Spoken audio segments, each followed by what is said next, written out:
Bonsoir, merci d'être venu à cet échange du soir. Je suppose que pour beaucoup d'entre vous, ce n'est pas la première fois que vous assistez ici à un débat sur la question israélo-palestinienne. Aujourd'hui, vous allez assister à un débat d'un genre vraiment à part, avec un angle qu'on n'a jusqu'à présent pas traité ici. C'est la place du paysage, de l'environnement, et du mode de vie des gens, et même de la nature dans le conflit. Et les trois interlocuteurs que nous avons ici, en fait nous en avons quatre, mais le quatrième, qui s'exprime en anglais, laisse la parole à sa compagne qui est ici, pour parler à sa place, et qui travaillent ensemble, elle défendra les mêmes positions. Je vais donc vous les présenter. À ma gauche, donc assise à côté de moi, nous avons Ethan Bronstein et Eleonore Merza. Eleonore, vous êtes docteur en anthropologie politique, spécialiste de la société israélienne contemporaine, chercheuse associée au CNRS, et avec Ethan, vous avez fondé une organisation, ou on peut dire une association, qui s'appelle Decolonizer. Decolonizer est un laboratoire de recherche, c'est aussi un laboratoire d'art, c'est un lieu de recherche et de création qui a pour but de changer les modes de vie, les modes de pensée, les modes de regard des citoyens israéliens et également palestiniens sur la situation qu'ils vivent. Il produit notamment des documents, il produit du travail de recherche, il produit en particulier, il a produit une carte qui s'appelle Colonialisme et Destru-Action, qui permet de faire un état des lieux exhaustif de toutes les localités détruites et déplacées ou dont les habitants ont été expulsés au moment de la Nakba, c'est-à-dire en 1948, lorsque les Palestiniens ont été chassés. Il y a un problème? Les cartes sont à l'intérieur. Non, les cartes sont à l'intérieur.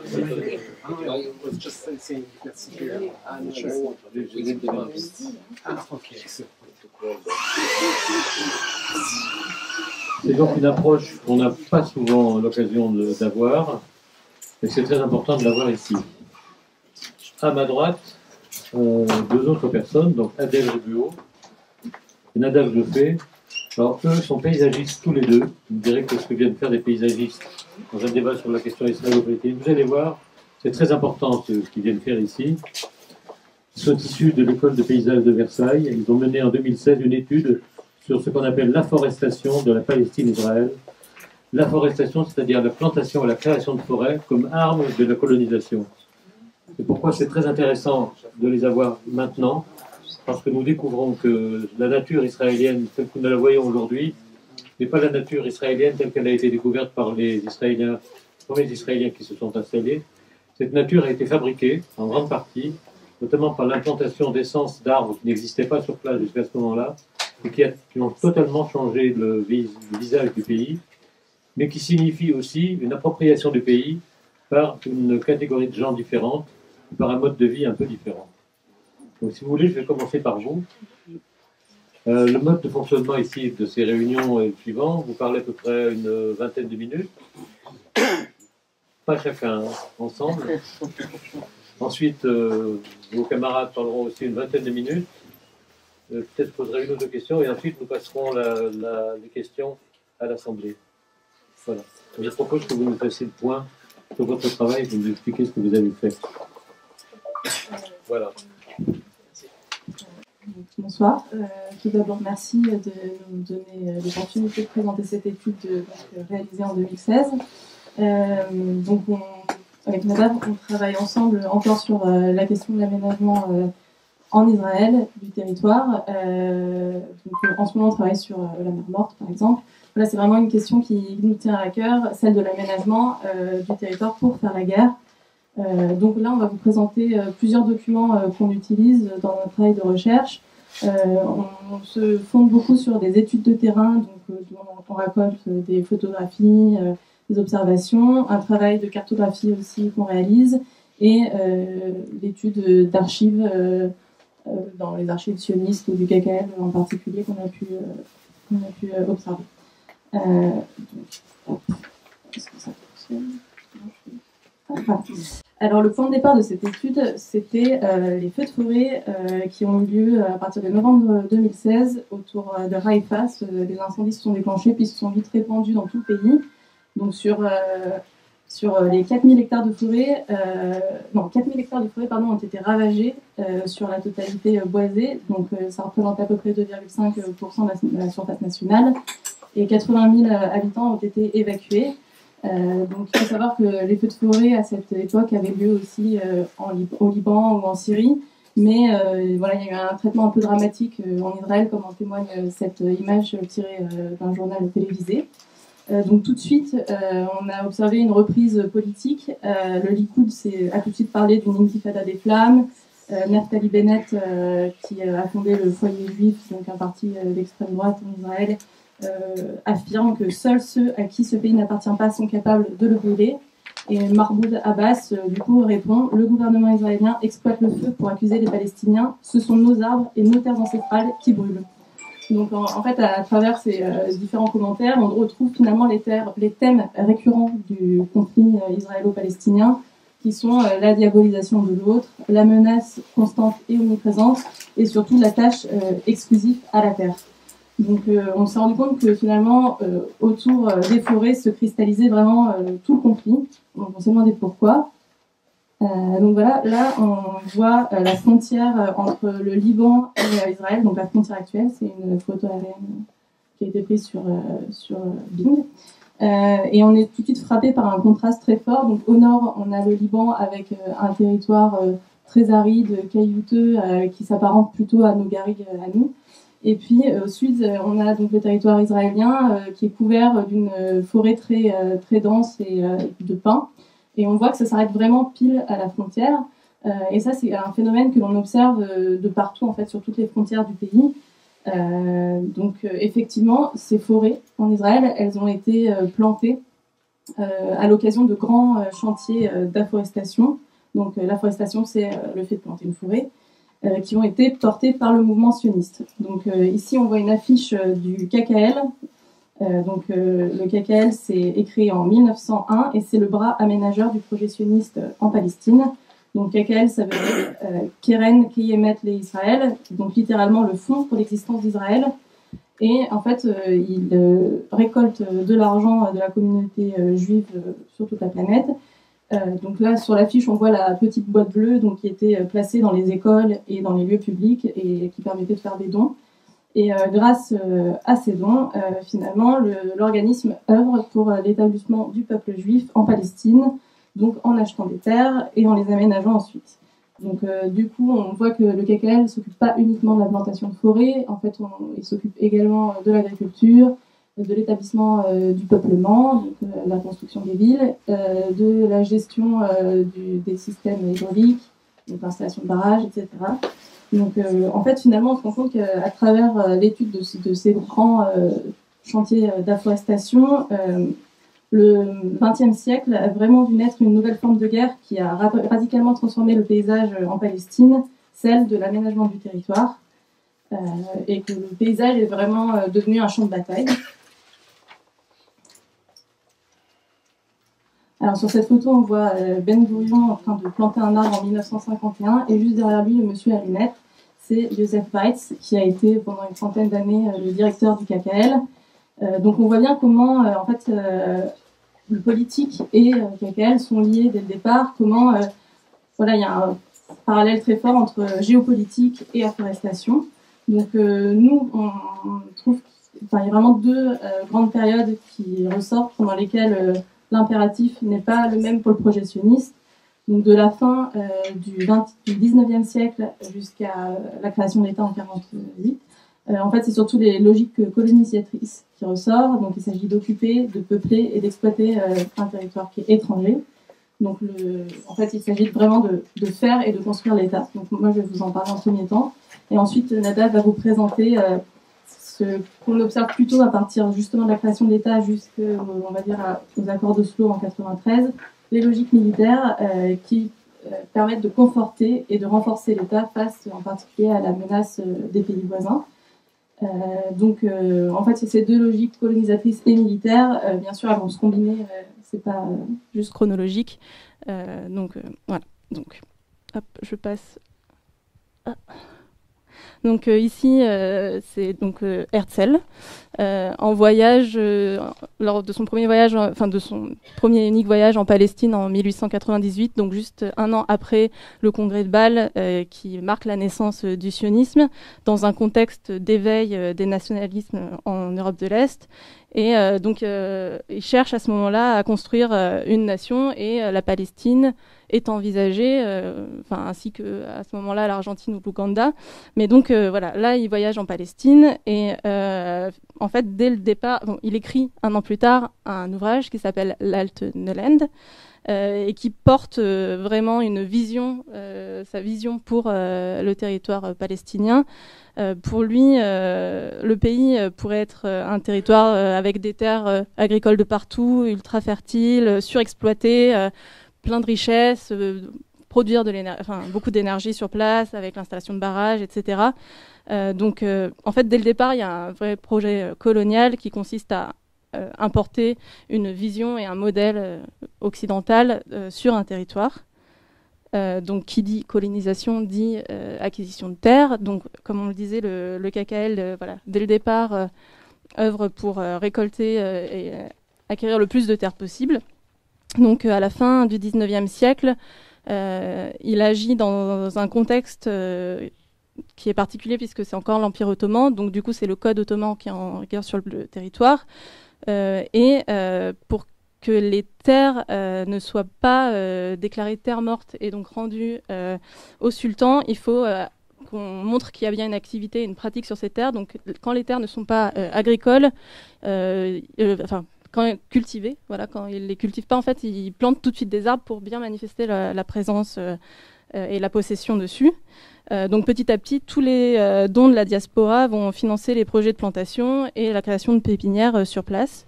Et en 1920, lorsque l'Empire ottoman s'effondre, le KKL va en grande partie racheter les terres aux grands propriétaires absentéistes qui sont par exemple au Liban. Et toutes ces terres vont petit à petit être considérées comme des propriétés inaliénables du peuple juif. Donc en fait, quand on voit, là c'est la carte des possessions en 1940, en fait on arrive à lire une stratégie d'occupation. Alors là, ce qu'on voit, c'est pas uniquement les terres boisées, on voit aussi les terres cultivées, etc. Et puis c'est le KKL, mais on a aussi d'autres organismes juifs qui cohabitent avec le KKL et qui ont à peu près la même pratique. Donc ce qu'on observe, c'est que finalement les terres sont achetées principalement sur le littoral afin d'avoir un accès à la mer. Les terres sont aussi achetées dans la vallée de Jezreel, ce qui est aujourd'hui appelé la vallée d'Israël. Donc c'est cette espèce de bras que vous voyez qui part de la mer Méditerranée et qui va jusqu'à la vallée du Jourdain. Et en fait, on considère qu'avant c'était un grand bras de mer qui reconnectait en fait au grand lac salé que formaient le Jourdain et la mer Morte. Et du coup, ça a laissé un dépôt d'alluvions et des terres très très fertiles. Donc c'est un territoire très propice à l'agriculture. On a aussi un achat de terre le long du Jourdain, évidemment, donc qui est le seul grand fleuve du pays. Et puis, on voit des petites taches autour de Jérusalem, donc où on plante des arbres dans les nouveaux quartiers, autour des établissements publics et sur les sites religieux et historiques. Donc, on a retrouvé un témoignage d'un agronome en chef du KKL en 1914 qui s'appelle Zogorodsky et qui justifie ses projets de plantation. Donc lui, en 1914, il plante 200 hectares de forêt près de Kfar Dalib, qui est sur la route de Jérusalem. Et il explique « J'ai choisi un lieu exposé à tous les passants, afin que les voisins, aussi bien que les voyageurs, voient que le peuple juif réclame sa terre. » Donc il y a vraiment quelque chose qui est de l'ordre de manifester sa présence, de marquer en fait sa possession. Et là, ce qu'on voit, c'est que en fait, voilà, on occupe des lieux clés et on crée des espaces continus qui vont être sous le contrôle juif. Et tous ces terrains, finalement, vont tomber fatalement sous la gouvernance israélienne après la guerre et 1948. Après, il est aussi question donc après conquête des terres, de conquête du travail. Donc sur ces terres, le KKL revendique une main-d'œuvre exclusivement juive, ce qui provoque évidemment la paupérisation des populations arabes. On dit qu'il y a des dizaines de milliers de paysans arabes qui sont sous le mandat, sans emploi à cause de cela. Donc Ben Gourion voit dans la forestation un double avantage. Ça permet de fournir facilement de l'emploi. À la création de l'État, il y a 500 000 personnes qui sont embauchées dans les chantiers de plantation. Donc c'est très important parce qu'en fait, il y a une très grande, comme l'immigration est très forte, il est important de pouvoir tout de suite fournir du travail à ces populations. Et cette propagande par le travail, en fait, on voit qu'elle existe jusque dans les années 90, puisqu'on trouve encore dans les années 90 des affiches du KKL qui sont destinées à la communauté juive de l'ex-URSS, par exemple. Et puis le deuxième avantage donc, pour Ben Gourion, c'est que planter un arbre permet aux nouvel arrivants de créer un lien unique avec le territoire. Donc il dit « Seuls les arbres peuvent nous permettre d'arriver à notre but. Planter des arbres est la seule façon d'aider les Juifs à développer des liens émotionnels très forts à la terre, de sorte qu'ils ne puissent jamais être éloignés de leur pays. » Donc en fait, c'est vraiment un moyen pour eux d'acquérir un statut d'indigène et d'éviter une éventuelle aliénation des nouveaux arrivants. Et finalement, il est aussi question de construire un discours et une identité nationale. Et donc ça, c'est un peu la spécificité, on va dire, de la colonisation en Palestine. En plus du discours écologiste qui consiste à dire qu'un peuple a laissé se dégrader un territoire, il y a souvent un argument sacré qui est avancé et qui consiste à dire que seul le peuple juif va permettre au territoire de retrouver son salut, on va pouvoir retrouver son caractère sacré grâce au peuple juif et à sa pratique. Et du coup, très vite, en fait, dans la culture, l'arbre et la terre va prendre une très grande place. Donc cette affiche, c'est une affiche qui a été créée pour Tu Bishvat, qui est la fête de l'arbre, qui est une fête qui est vraiment mise en valeur en Israël. En fait, tous les ans, en février, tous les juifs plantent des arbres. C'est quelque chose qui est pratiqué encore aujourd'hui. Ce qui permet au peuple juif de nouer un lien très fort à la terre et donc de s'enraciner dans le territoire. Donc finalement, je vais vous parler de la forêt des martyrs qui justement rassemble ces trois aspects: conquête de la terre, conquête du travail et construction d'un récit et d'une identité. Donc la forêt des martyrs, elle est plantée aux alentours à l'ouest de Jérusalem sur 1800 hectares. Les campagnes de dons commencent au milieu des années 40 et elle est inaugurée en 1951. C'est vraiment l'un des plus grands projets forestiers du pays et on plante 6 millions d'arbres à la mémoire des Juifs décédés lors de la Shoah. Donc cette forêt elle a vraiment une valeur allégorique et spirituelle car chaque secteur représente un groupe de victimes et est planté en fonction de son nombre. Donc, en fait, chaque arbre représente une victime. Du coup, on a la forêt des martyrs de Russie, la forêt des martyrs de Pologne, de Belgique, etc. Donc, c'est vraiment une manière de s'inscrire symboliquement dans le territoire et de participer à la construction d'une identité nationale et donc ainsi et d'un récit et ainsi d'enraciner un peuple et de la même manière d'en déraciner un autre. Parce que voilà, donc là, ce qu'on observe, c'est le territoire autour de Jérusalem, à l'ouest de Jérusalem, et le chamboulement complet du paysage. À partir de la création de l'État, il y a plus de 223 millions d'arbres qui ont été plantés, dont un quart pendant les 10 premières années. Donc c'est vraiment un projet énorme. Et le KKL plante essentiellement des pins. Et les pins, en fait, créent un paysage qui renvoie au paysage de forêt de l'Europe du Nord, d'où proviennent finalement une grande partie des immigrés, des cadres du KKL et des décideurs politiques. Donc on trouve de nombreuses traces écrites de poèmes, de discours politiques, etc., qui renvoient à cette notion un peu de nostalgie des paysages de leur enfance. Et on comprend qu'en s'installant en Palestine, les Juifs plantent une vision qui leur est vraiment personnelle du paysage, et qui est un moyen de faire le pont entre leur passé et le présent en Palestine. Du coup, ce paysage juif prend la place et efface complètement un paysage qui est celui des populations autochtones arabes qui, du coup, ne sont plus chez eux et ne retrouvent pas leur paysage. Du coup, je passe la parole à Nadav qui va vous présenter les logiques militaires plutôt. Ouais. Bonjour Du coup, Adèle vous a parlé des logiques d'afforestation au début du XXe siècle, jusqu'au moment où l'État d'Israël est créé, en 1948. Moi, je vais vous parler de ce qui se passe en termes d'afforestation au lendemain de la création de l'État. Comment ça marche? Ok. Pour cela, je vais m'appuyer sur un exemple, en fait un exemple sur lequel qu'on utilise pendant notre étude, qui est le parc Ayalon Canada. C'est un parc qui est emblématique au niveau des logiques d'afforestation, vous allez le comprendre. Alors, le parc Ayalon Canada, Ayalon pour le nom de la vallée qu'il surplombe, c'est la vallée d'Ayalon qui relie la côte à Jérusalem. Canada pour faire honneur aux donateurs, aux Canadiens, juifs canadiens, qui ont donné leur argent pour que ce parc soit créé, pour que ces arbres soient plantés. Alors c'est un parc qui est inauguré en 1976, qui est bordé par l'autoroute 1, c'est la plus grande autoroute en Israël, enfin celle qui relie Tel Aviv à Jérusalem. C'est un parc qui est très populaire auprès de la population israélienne, avec 300 000 visiteurs par an qui viennent pour des pistes de VTT, de l'équitation, pour des sources d'eau, etc. Donc comme je disais, c'est un site stratégique parce qu'en fait il surplombe la vallée et il est aussi situé à l'entrée au premier contrefort des monts de Judée. Du coup, du fait de cette position stratégique, c'est un lieu qui est habité depuis très longtemps, depuis au moins 2000 ans. Et c'est aussi le site de nombreuses champs de bataille, de nombreuses batailles, excusez-moi.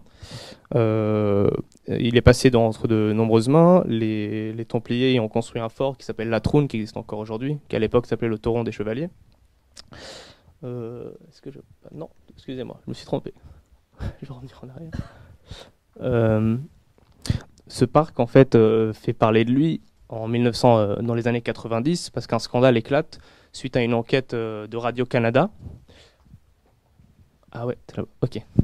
En fait, à la veille de la conférence de Madrid, Radio-Canada fait un reportage et dévoile ce qui va devenir un scandale, dévoile que le parc Canada est situé au-delà de la ligne verte, sur le No Man's Land et au-delà de la ligne verte, donc en Cisjordanie. Et du coup, il enfreint de nombreuses lois internationales. Ça fait beaucoup de bruit auprès des donateurs canadiens qui s'offusquent, etc. Donc, à partir de ce moment-là, on comprend que ce parc est un outil dans cette lutte pour le territoire.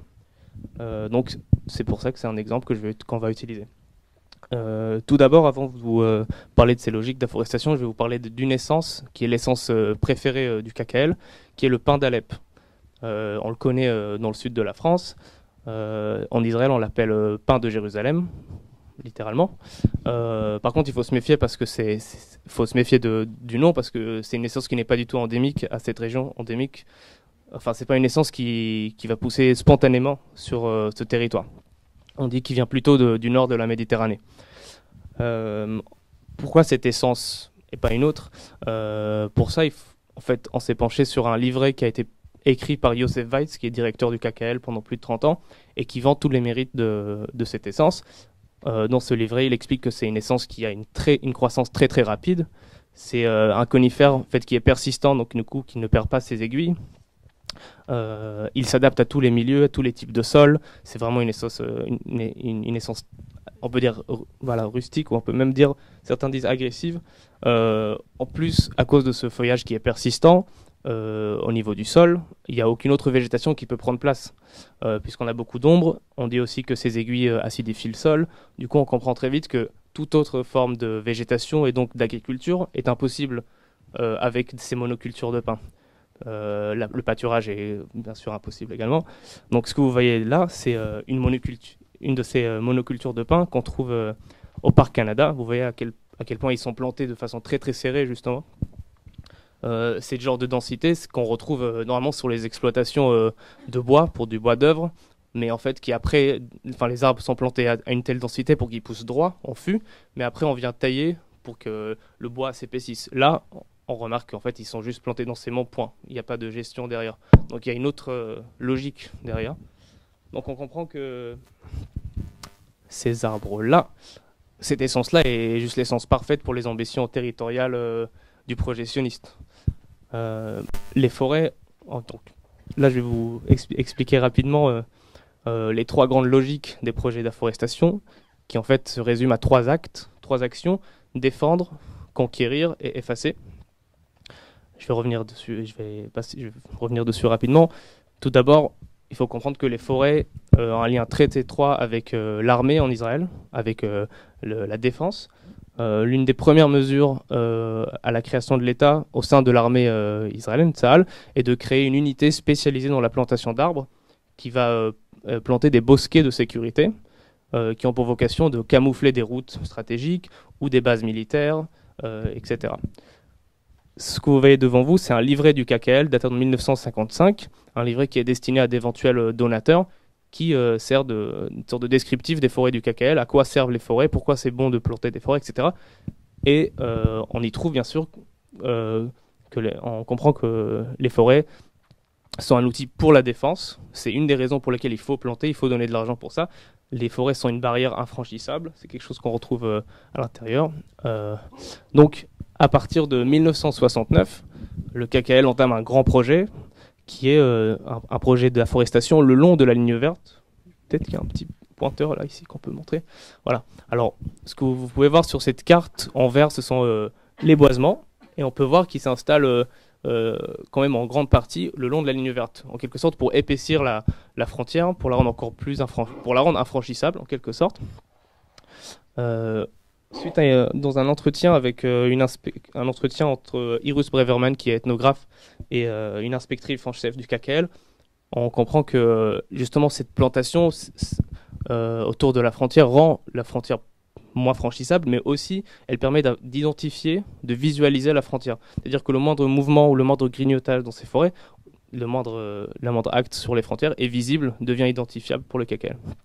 Juste rapidement, ce que vous voyez en haut à gauche, c'est une image prise aux alentours de Gaza, parce que le KKL, depuis 2011, s'occupe aussi de la plantation de rangées d'alignements d'arbres, surtout d'eucalyptus, qui est aussi une essence qui pousse très très vite et qui s'étend un peu plus sur la largeur, pour cacher, abriter des habitations juifs et les mettre à l'abri des tirs de roquettes. Donc là, vraiment, on est sur un lien très étroit entre la forêt et la défense. On peut passer. Ouais, oups, un peu en arrière. Donc, comme je disais, la deuxième logique est la logique de la conquête. Là, on va une fois de plus s'appuyer sur le cas du Parc Canada. Je vais peut-être prendre le pointeur pour ça. Donc, ce que vous voyez ici, en hachure, on va dire horizontale, c'est l'actuel Parc Canada, les frontières, envers la ligne verte. Et les hachures que vous voyez là, c'est un no man's land. En fait, au lendemain de la création de l'État, entre 1948 et 1967, cette zone-là, donc à l'intérieur de la ligne verte, c'est le royaume transjordanien. Et de l'autre côté, on a un no man's land qui sépare, parce que c'est une zone à fort enjeu, qui sépare en fait le royaume jordanien d'Israël. Il y a eu de nombreuses tentatives de la part des Israéliens d'attraper cet endroit, de le conquérir. Ils n'ont réussi que pendant la guerre des 6 jours en 1967. Et au lendemain de cette guerre, très rapidement, cette zone-là est scellée, est fermée. Et très rapidement, en 1967, elle est déjà inaugurée comme parc. Donc très vite, on la ferme et on sait très bien que ça va devenir un parc, une forêt. Tout ça, comme on a expliqué, car c'est une route stratégique qui relie la plus grande partie du pays jusqu'à Jérusalem. Je vais passer rapidement. Donc cette logique de conquête, elle ne s'arrête pas juste autour du Parc Canada, elle s'effectue à l'échelle nationale, régionale. Là, ce que vous voyez sur la gauche, en fait, excusez-moi. En fait, ce qui se passe à l'échelle territoriale, c'est une guerre autour de l'arbre. Comme Adèle vous a expliqué, il y a une législation au début du XXe siècle, qui est la législation ottomane, qui dit qu'en fait, il faut montrer une présence sur le territoire pour garder une parcelle. Une parcelle qui est achetée mais qui n'est pas cultivée, elle retourne chez le propriétaire, elle devient terre d'État au bout d'un certain moment. Aujourd'hui, cette législation-là, elle existe encore sous une certaine forme, elle a été manipulée par des juristes ou des hommes de droit en Israël, ce qui fait en fait qu'en Cisjordanie, 2 fois par an, il y a des sortes de recensements par photographie aérienne de la part d'Israël pour savoir quelles sont les terres pas cultivées et essayer de grappiller comme ça des territoires. Là, c'est ce gruyère que vous voyez, en fait, c'est un morceau de la Cisjordanie et les terres d'État à l'intérieur. On peut passer. Donc, il y a une véritable guerre de l'arbre qui se met en place. 5 minutes, on va faire vite. Il y a un autre front qui se crée en Cisjordanie, en fait, qui se cristallise autour de l'arbre. Sachant que du côté israélien, on a le pin d'Alep, le pin de Jérusalem. Du côté palestinien, on a l'olivier. Donc, sachant qu'il y a cette logique-là où il faut planter pour garder son territoire, les Palestiniens, eux aussi, par prévention, plantent, cultivent. Et ce qui mène à des moments clés, à des campagnes de déracinement de la part de colons, ou je suis sûr que vous en avez déjà entendu parler, ou de la part de l'armée israélienne. Il faut savoir que ces campagnes-là, elles arrivent toujours à des moments stratégiques, parce que c'est un autre front, ils arrivent quand il y a des événements géopolitiques majeurs au niveau international, etc. Pour finir, on va vous parler des logiques d'effacement. Ce que vous voyez devant vous est une image prise au Parc Canada. Parc Canada, lui, qui en fait est situé sur a en lui en quelque sorte 3 villages palestiniens cachés sous les pins. Là, ce que vous voyez, c'est ce qui était avant des terrasses. On peut encore voir les formes. Il y a quelques arbres fruitiers qui sont encore là, qu'on peut distinguer, des oliviers, des amandiers. Au fond et à droite, vous pouvez voir des figuiers de Barbarie. Cette espèce de cactus qui, en fait, dans cette région, sert de haie qui sépare les parcelles. Donc ça, c'est des signaux qu'on voit, mais un œil averti les voit au Parc Canada, mais sinon, ça fait partie du paysage du parc. Là, on a un puits. On va continuer rapidement. C'est en haut. Un cimetière et des bains qui sont derrière. Donc en fait, ce cimetière que vous voyez, c'est le cimetière du village d'Imouas, qui pendant la guerre des 6 jours, est rasé sous les ordres de Yitzhak Rabin, qui est leur chef d'état-major. Donc voilà, vous pouvez voir comment, grâce au pin d'Alep, qui pousse très vite, qui a une couverture, qui a une couverture dense, au bout de 15 ans, on a déjà, regardé sur la photo du bas, on n'a plus rien. Donc cette logique d'effacement, elle s'effectue elle aussi à l'échelle de la nation. C'est une carte qu'on a effectuée en se basant sur une étude de Noga Kadman, qui est chercheuse.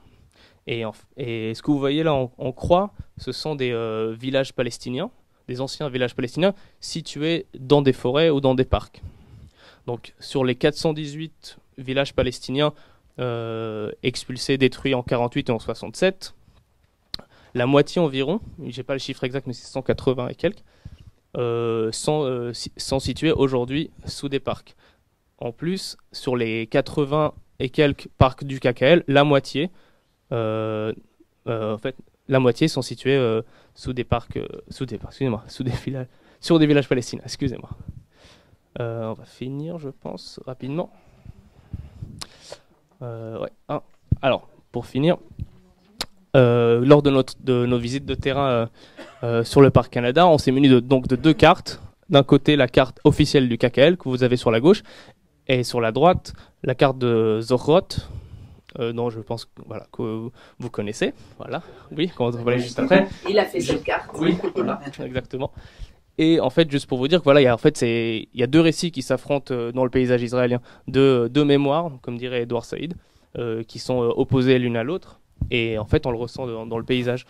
Juste un simple exemple, sur la carte de gauche officielle du KKL, il y a de nombreux sites archéologiques qui sont mentionnés, des sites de l'époque romaine, des sites de l'époque des Templiers, etc.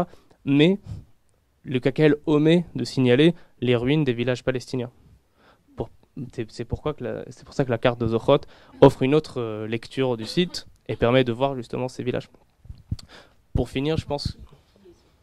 Zochrot, vous allez en entendre parler juste après nous, c'est monsieur et madame. Pour finir, ce qui nous semble important de noter, c'est qu'en Israël, il y a un malaise de la part du public israélien qui vient visiter ces lieux et qui en fait évolue dans un paysage amnésique, dans un paysage où la violence est effacée, où elle est camouflée, où elle est cachée. Et avec ce genre d'aménagement, avec ce paysage-là, une prise de conscience nous semble difficile, voire impossible. Et du coup, à ce moment-là, je pense qu'on va passer la parole à Zohrot. Merci. Zohrot qui veut dire ce rappel en hébreu. Voilà. Merci beaucoup, c'était absolument passionnant. Et je pense qu'on va en reparler tout à l'heure. Je vous passe la parole maintenant. Bravo. Votre travail.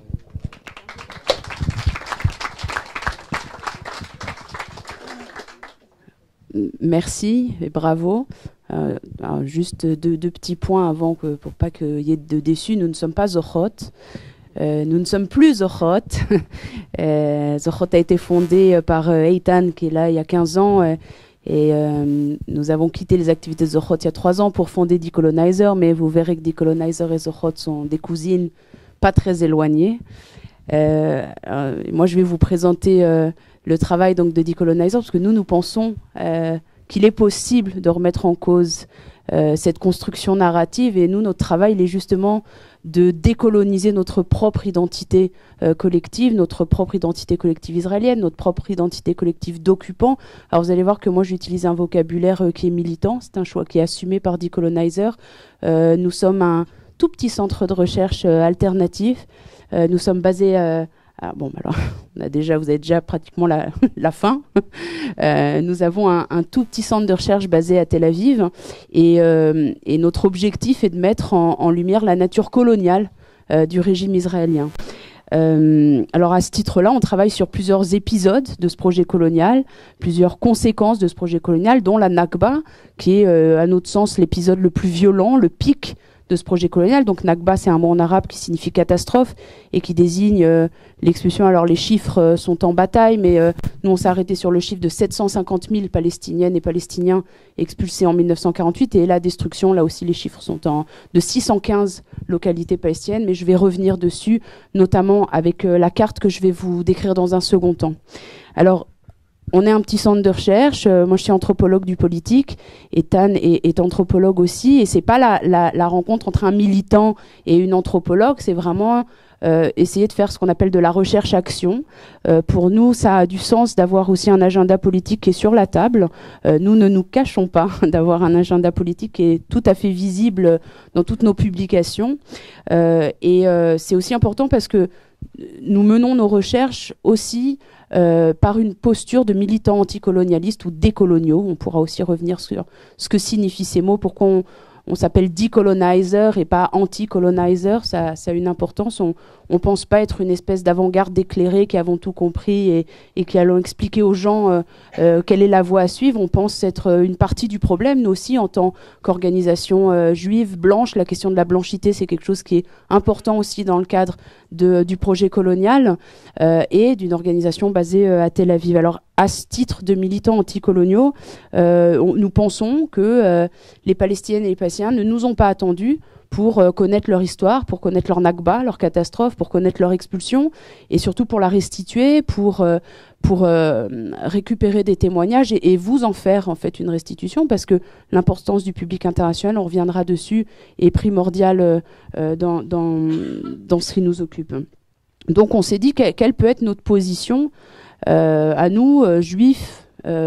En plus, nous, on coche tout, enfin surtout, Eitan, tu coches un peu toutes les cases, juifs, ashkénazes, kibbutznik, enfin, il a un peu... Désolée de l'outing, mais bon, ça fait partie de notre présentation aussi. On ne cache pas d'où on vient et on ne cache pas à être une partie du problème, nous aussi.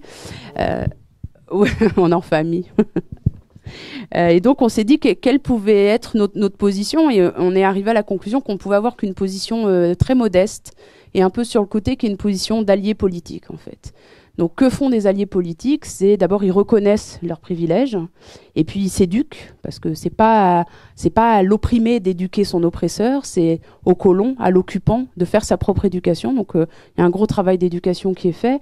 Et puis surtout, c'est reconnaître ses privilèges et être capable de les utiliser sur le terrain pour faire avancer une cause politique et mettre la lumière sur un problème qui est, je le rappelle, un problème de justice qui n'oppose pas des juifs et des musulmans et des chrétiens. C'est un problème colonial. D'ailleurs, juste un petit point de vocabulaire, nous à Decolonizer, on n'utilise pas la lexicographie du conflit israélo-palestinien, parce que pour nous, conflit israélo-palestinien, ça met à peu près à un même niveau les Israéliens et les Palestiniens. Ça normalise en fait la violence de l'occupation. Alors nous, on parle aussi de conflit, mais on parle de conflit colonial. Enfin, c'est juste un petit mot. Et donc l'essentiel de notre travail, c'est de décoloniser notre propre identité. Et c'était vraiment très intéressant d'entendre votre présentation. Personnellement, j'ai appris beaucoup et je mets toujours ça au regard de ce que c'est ou de ce que ne sait pas la société israélienne. Nous, c'est vraiment en tant qu'héritier aussi de ces pratiques coloniales qu'on essaie de changer la façon dont ça se transmet, dont on éduque dans notre société.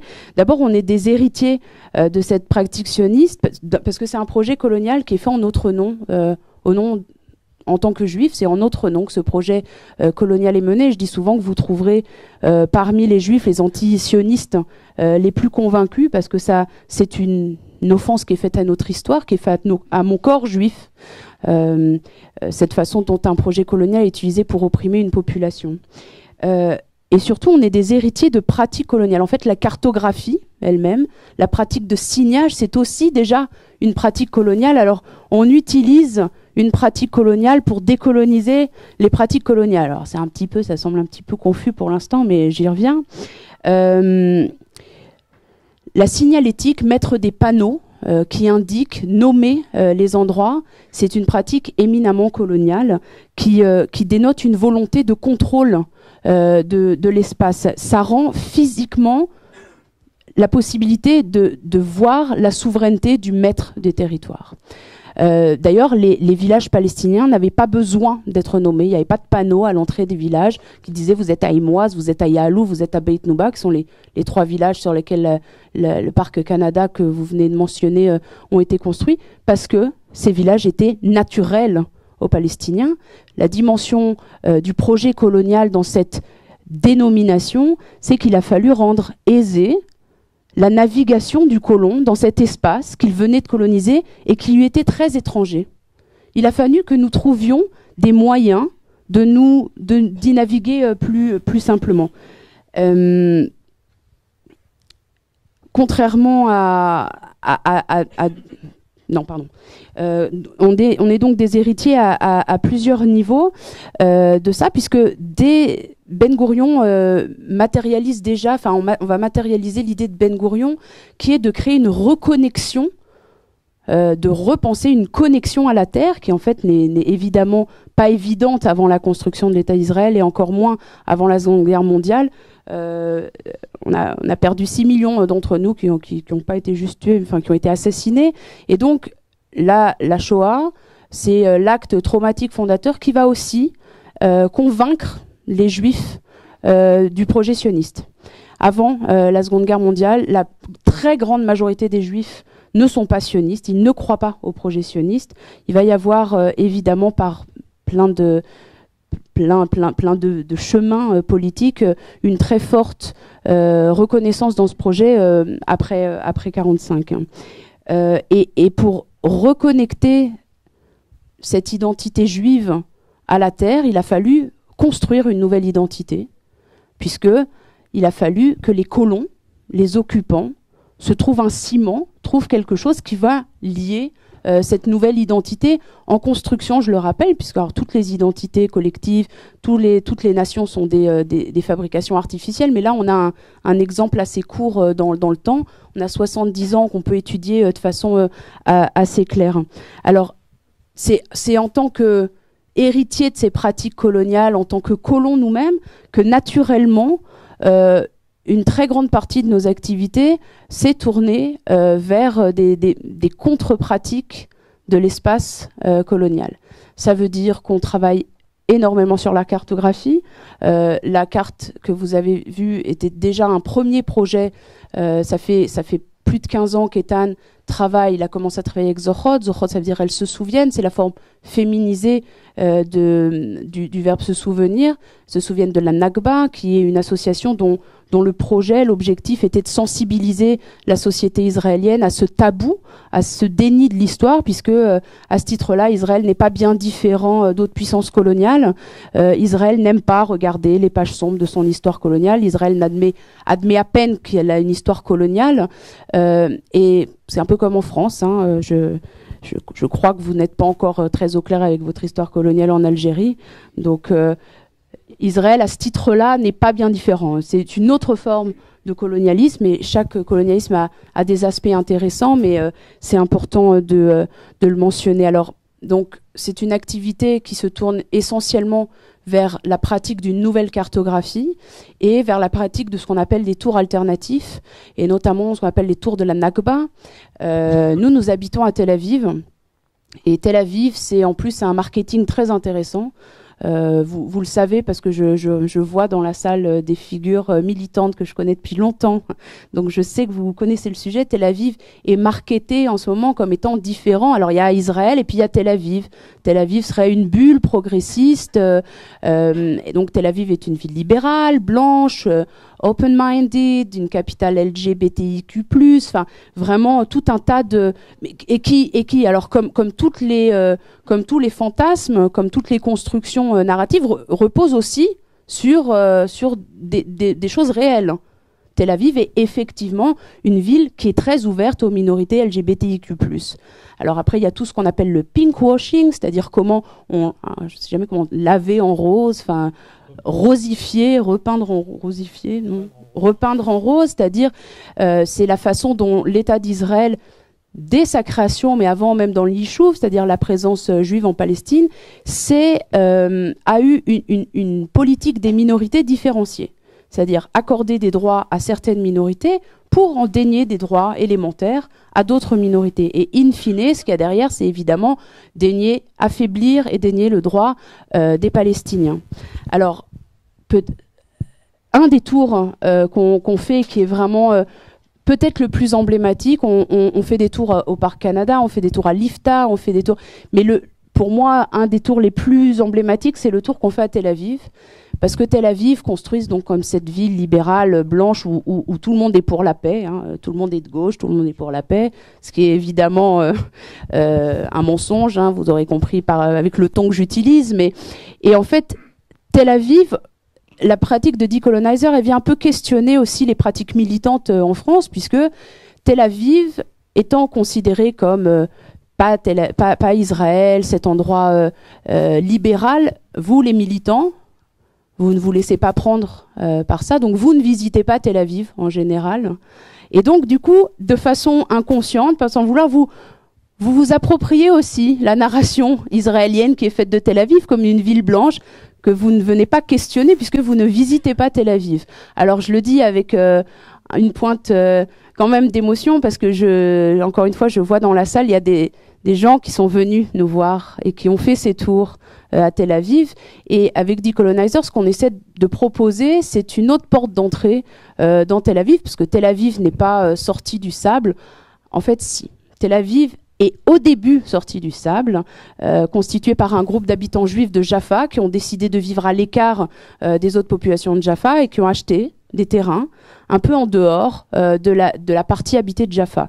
Donc l'image la plus iconique et la plus emblématique de ce groupe de personnes sur une plage comme étant le début de Tel Aviv, c'est pas faux. Puisqu'il y a eu une loterie organisée, l'image qu'on voit, c'est une loterie et les gens, on leur distribue. Alors on la voit pas là l'image, hein, malheureusement, parce que nous on n'est pas très très bon en présentation. Vraiment, je suis un peu honteuse après votre présentation. Et c'est la répartition des terres en fait. Il y avait plusieurs familles qui appartenaient à cette association des Juifs de Jaffa et on leur attribue des terres. Alors ça, c'est le début de Tel Aviv. Mais Tel Aviv, telle qu'on la connaît maintenant, Tel Aviv dans laquelle nous on habite, où Decolonizer est, c'est construite sur les ruines de 8 villages palestiniens. L'université de Tel Aviv est construite sur Sheikh Mohannes. Et nous, ce qu'on essaie de montrer avec nos tours alternatifs, c'est vraiment de voir comment le projet colonial, qui est essentiellement un projet qui tourne autour de la dépalestinisation de la Palestine et de la reconstruction d'une narration moi je dirais pas juive, mais sioniste, vraiment de l'espace, et comment, par exemple, à Manchia, qui était un quartier de Jaffa, qui maintenant appartient à Tel Aviv, là où se trouve Carmélite, la station des bus dans le sud, comment à ces endroits-là, non seulement on a construit, on a vidé, on a expulsé les personnes, mais il y a quelque chose de fascinant en fait dans la pratique géographique d'espace sioniste, c'est cette façon dont on a remplacé ce qui était par des choses qui nous semblent naturelles. Et le cas des forêts est vraiment emblématique parce que quand on construit un village sur un village, c'est pas très difficile mentalement d'imaginer ce qu'il y avait avant. Quand on construit une forêt qui semble naturelle, le travail intellectuel est beaucoup plus compliqué. C'est plus compliqué d'imaginer que sous ces pins immenses, il y avait une vie, il y avait des villages, il y avait des populations. Et ça, c'est une bonne métaphore de ce qu'est devenu le territoire historique de la Palestine, ce qu'est devenu Israël. Par exemple, à Manchia, on a fait avancer la mer. Alors c'est encore plus fascinant pour moi, parce que alors là, quand vous avez la mer, c'est encore plus difficile d'imaginer qu'il y avait en dessous des villages palestiniens, puisque la mer, la forêt, l'eau, c'est naturel. Ça nous semble naturel. Donc c'est vraiment très compliqué. Et nous, c'est le travail qu'on fait, c'est essayer de montrer une autre histoire de la ville. Mais c'est pas qu'une histoire, c'est notre présence en fait. Nous, on n'a pas qu'une histoire coloniale, on a une actualité coloniale. C'est pas une société qui a tourné la page du colonialisme. Et une des façons qu'on a de traiter cet espace, c'est vraiment de vous inviter à avoir une lecture différente de l'espace tel qu'il a été construit, et évidemment d'inviter les Israéliens et les Israéliennes à avoir une vision un peu différente. À Decolonizer, on a un double public. On travaille d'abord et avant tout avec la société israélienne. Donc on travaille en hébreu. C'est une société qu'on n'a pas encore abandonnée. Je le dis à chaque fois, je vous cache pas que des fois ça nous démange, mais pour l'instant, on s'accroche. Et puis, comme on sait on a compris depuis longtemps qu'il n'y aurait pas de changement sur le terrain sans pression internationale, on travaille surtout avec le public international et en particulier avec le public francophone, puisque je suis francophone. Alors, Charles Rota.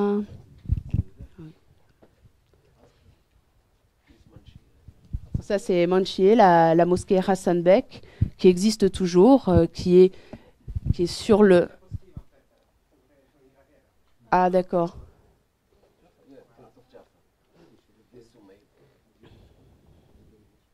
Alors là, vous voyez Soumeil. Soumeil, on est vraiment dans le centre de Tel Aviv. On est vraiment dans ce qu'est devenu Tel Aviv, blanche, libérale, les grands buildings.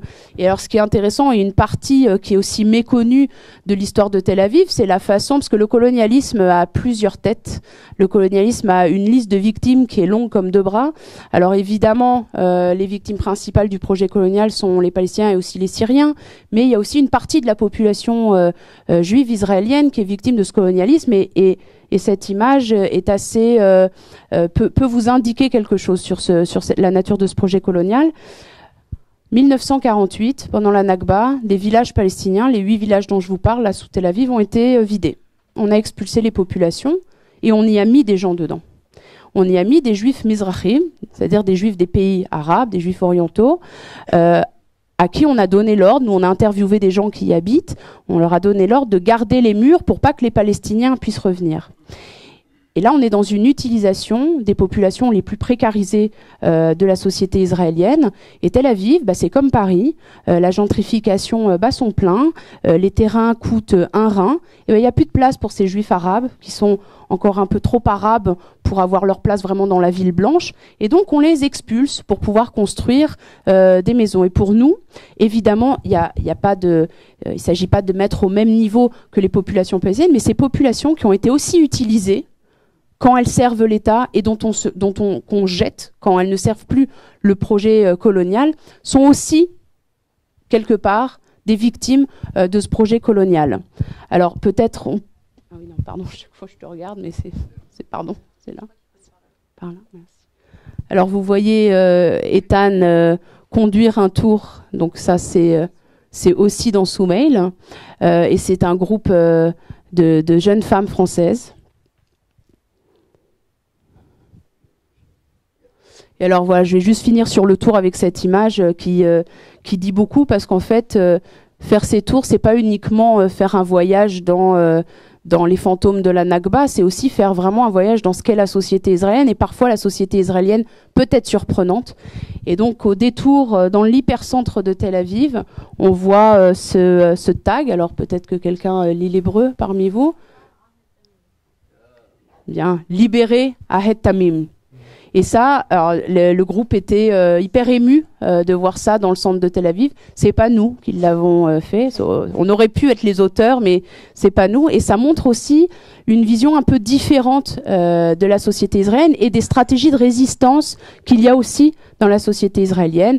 Vous le savez bien évidemment, les Israéliens ne sont pas un peuple dressé comme un seul homme derrière un projet colonial. Il y a aussi des militants anticolonialistes côté israélien. Et ces tours sont une bonne façon aussi de faire le lien dans ce continuum historique. C'est-à-dire que ça, c'est pas uniquement un voyage dans le passé palestinien, mais aussi dans l'actualité palestinienne qui ressurgit ici et là dans l'espace public israélien. Alors maintenant, je vais vous présenter cette carte qui a été vraiment le plus gros projet sur lequel on a travaillé. C'est 10 ans de recherche. Alors ce que je vais faire, c'est que je vais la distribuer pour que vous puissiez suivre à plusieurs pendant que j'explique, parce que c'est un peu laborieux, surtout quand on n'a pas un super PowerPoint. C'est un peu laborieux de suivre sans l'avoir sous les yeux. Alors cette carte, vous pourrez nous l'acheter. Petit point merchandising. Important. Les finances de Decolonizer sont au plus bas. C'est une façon de nous soutenir. Vous n'êtes pas obligé de l'acheter. Alors, si vous ne souhaitez pas vous la procurer, vous me la replierez, vous me la rendrez, on la vend 10 €. Et puis, une fois que tout le monde l'aura un peu en main, je vais vous expliquer ce qu'on voit sur cette carte. On peut aussi la commander sur le site de Decolonizer, mais elle vous sera envoyée du coup de Tel Aviv. Donc il y aura un petit délai. Et peut-être qu'on pourra l'acheter ici bientôt. Alors cette carte, elle s'intitule Colonialisme en destruction. Vous aurez évidemment compris que ce titre, qui n'est pas très français, joue sur deux facettes du projet colonial. D'abord, un projet éminemment destructif, dépalestiniser la Palestine, désindigéniser une partie de la Syrie, on viendra dessus. À Decolonizer, on travaille, je vous l'ai dit tout à l'heure, sur l'occupation de 67, mais par une porte un petit peu originale, qui est celle des plateaux du Golan syriens, occupés depuis 67 et annexés depuis 81. C'est très important pour nous de rapatrier cette partie de l'occupation à la photographie générale de l'occupation, parce qu'en général, 67, c'est vraiment la Cisjordanie et la bande de Gaza, et on oublie que ce projet colonial a aussi touché 130 000 Syriennes et Syriens qui ont été expulsés en 67. Alors cette carte, donc, elle insiste grâce à son titre sur le côté destructif du projet colonial, mais surtout sur son projet continu. C'est un projet toujours en action. C'est pas un projet qui est terminé. Et puis d'ailleurs, c'est pas un projet qui n'est constitué que d'épisodes isolés. Ça n'a pas commencé avec la Nakba. Ça a commencé avec les premières migrations sionistes à la fin du 19e siècle, et c'est un projet colonial qui continue à exister jusqu'à aujourd'hui. C'est-à-dire qu'on ne peut pas comprendre ce qui se passe à Gaza aujourd'hui sans se rappeler que la moitié de la population de Gaza a été expulsée de Jaffa en 1948. On ne peut pas comprendre pourquoi Israël s'acharne sur un village comme Al-Araqib, un village bédouin palestinien du Negev qui est détruit pour la 126e fois en 8 ans. On ne peut pas comprendre l'actualité des destructions autour de la vallée du Jourdain, des collines du sud d'Hébron et de ce qu'on appelle le Grand Jérusalem, Ma'ale Adoumim, la colonie Ma'ale Adoumim, sans les resituer dans un projet colonial et dans un continuum historique. Et c'est ce que cette carte essaie de montrer, en fait. Alors, c'est compliqué parce qu'une carte, une cartographie, c'est forcément, on peut pas tout mettre sur une carte. Donc, il y a des choix éditoriaux, des choix politiques que je vais maintenant vous expliquer. Alors, cette carte, elle recense l'intégralité des localités palestiniennes, évidemment, syriennes, évidemment aussi, et juives qui ont été détruites tout au long de ce projet colonial. Alors, pourquoi mettre les localités juives aussi comme victimes du projet colonial? Alors, je vous ai déjà donné une raison tout à l'heure avec ces localités repeuplées par des juifs mizrahim. Mais pour nous, c'est important, nous qui travaillons avec la société israélienne et nous qui sommes des militants décoloniaux, c'est important de se rappeler les mots d'Henri Laurence, par exemple, qui dit qu'il n'y a pas d'occupation pacifique. Ça n'existe pas. Dans tout projet colonial, le colon, l'occupant, paye aussi un prix de sa participation au projet colonial ou au projet d'occupation. Les Israéliens payent aussi un prix qui est évidemment pas à mettre en balance et au regard de ce qui se passe côté palestinien, mais il y a aussi un prix à vivre en tant qu'occupant, notamment le prix de vivre aussi dans la peur, qui n'est pas quelque chose de négligeable.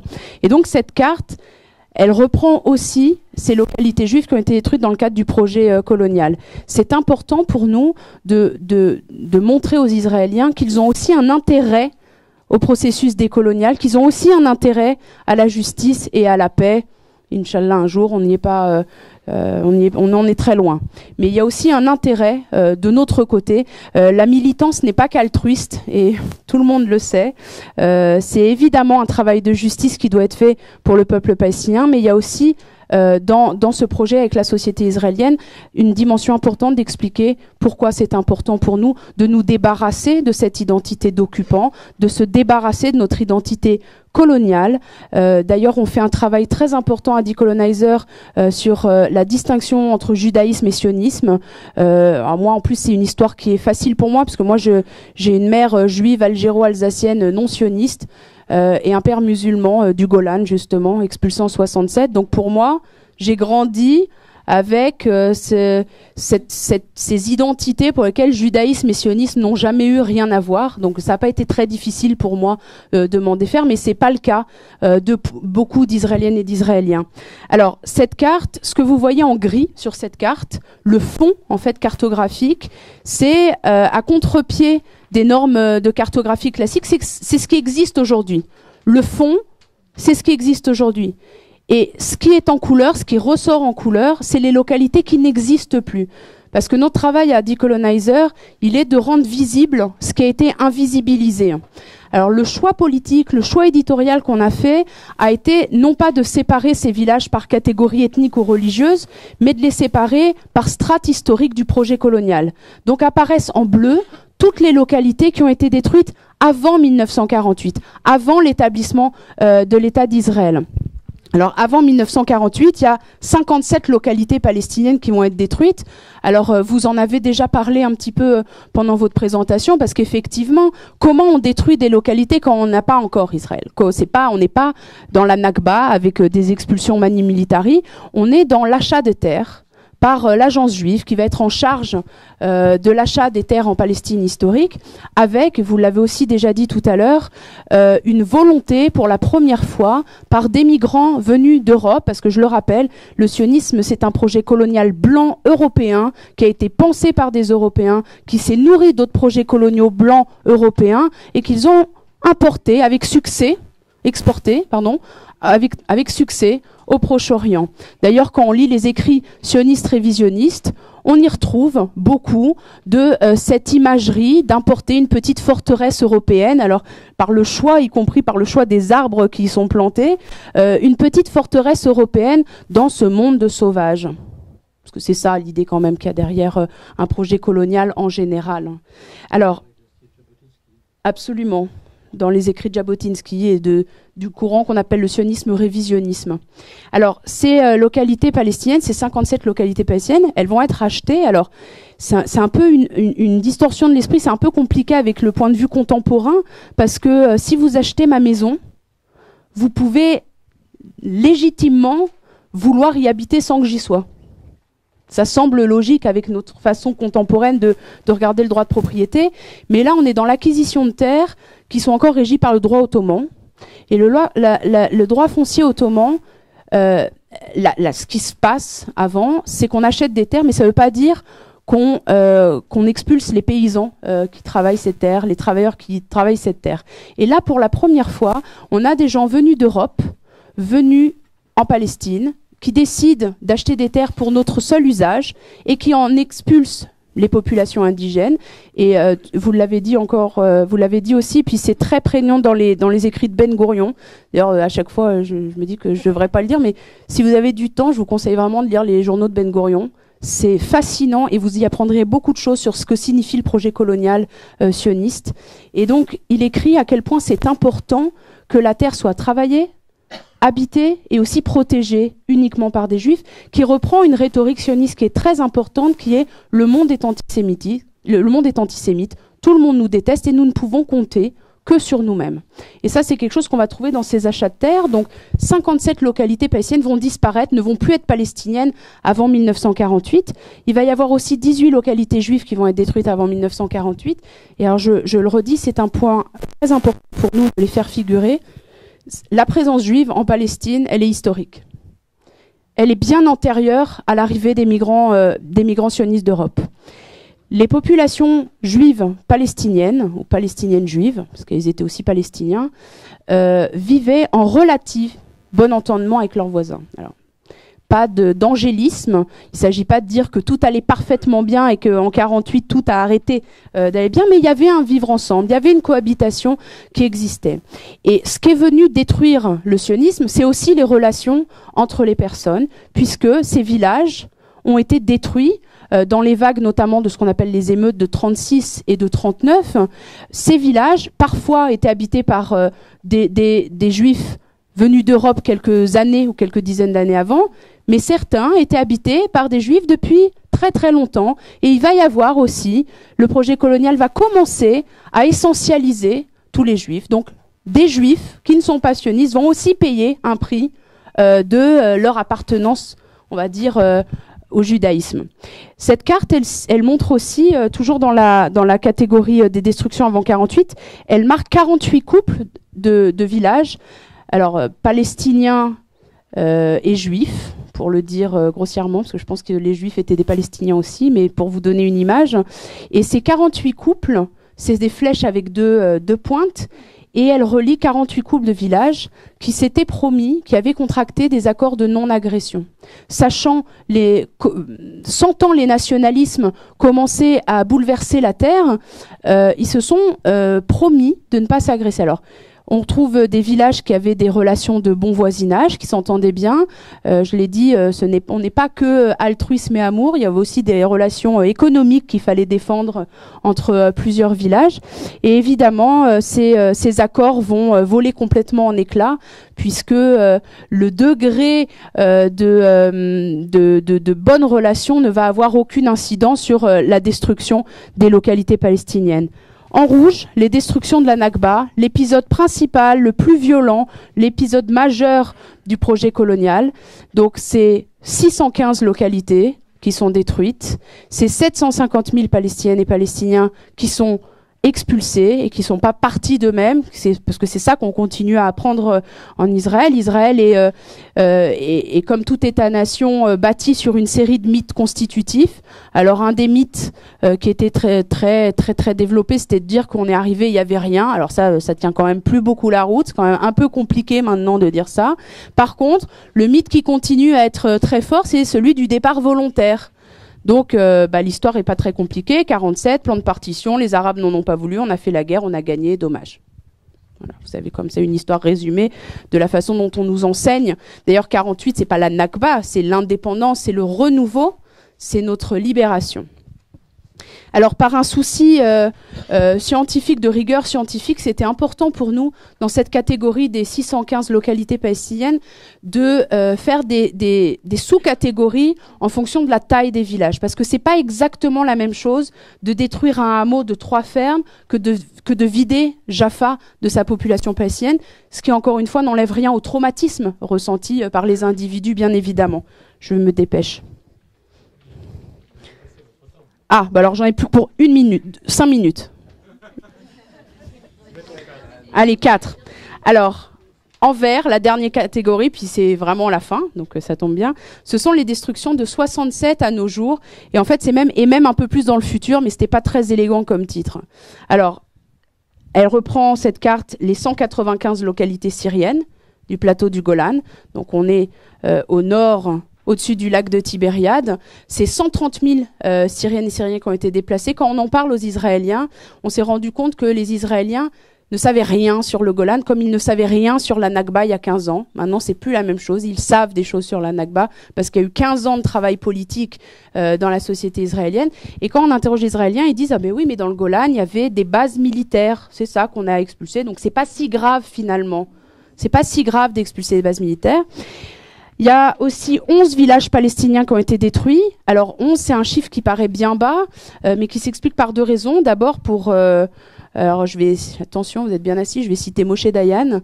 Le gros du travail avait été fait en 48. 67 est un deuxième round, une continuité naturelle de 48. Donc il y avait plus grand-chose à détruire et surtout n'apparaissent sur cette carte que les localités qui ont été entièrement détruites. C'est-à-dire que si la moitié des maisons palestiniennes de Jérusalem sont détruites, Jérusalem n'apparaît pas en tant que telle sur cette carte puisqu'il s'agit de localités entièrement détruites.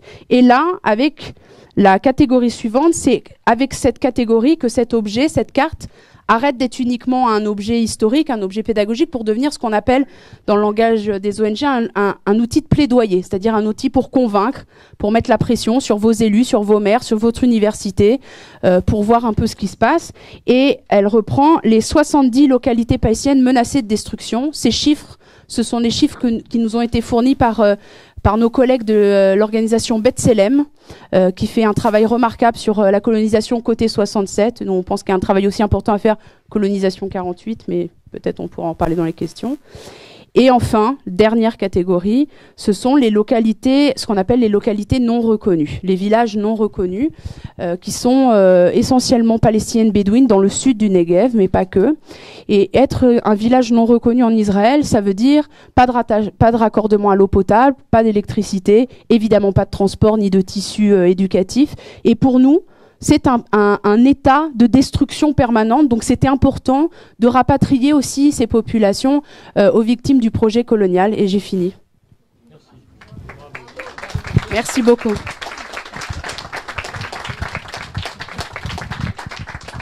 J'espère que vous me pardonnerez, mais j'ai laissé les orateurs et oratrices parler un peu plus longtemps qu'il n'était prévu parce que c'était tellement nouveau et intéressant que je ne me sentais pas le courage de les arrêter. Mais avant que je vous passe la parole, je voudrais poser une question à chacun et à chacune. Pour vous, je voudrais savoir si ce que vous avez constaté, c'est qu'après 67, dans les colonies qui ont été créées après 67 et jusqu'à aujourd'hui, cette pratique de l'afforestation continue. C'est-à-dire, est-ce que les colons, quand ils s'installent quelque part, est-ce qu'ils continuent aujourd'hui, maintenant, à planter des arbres ?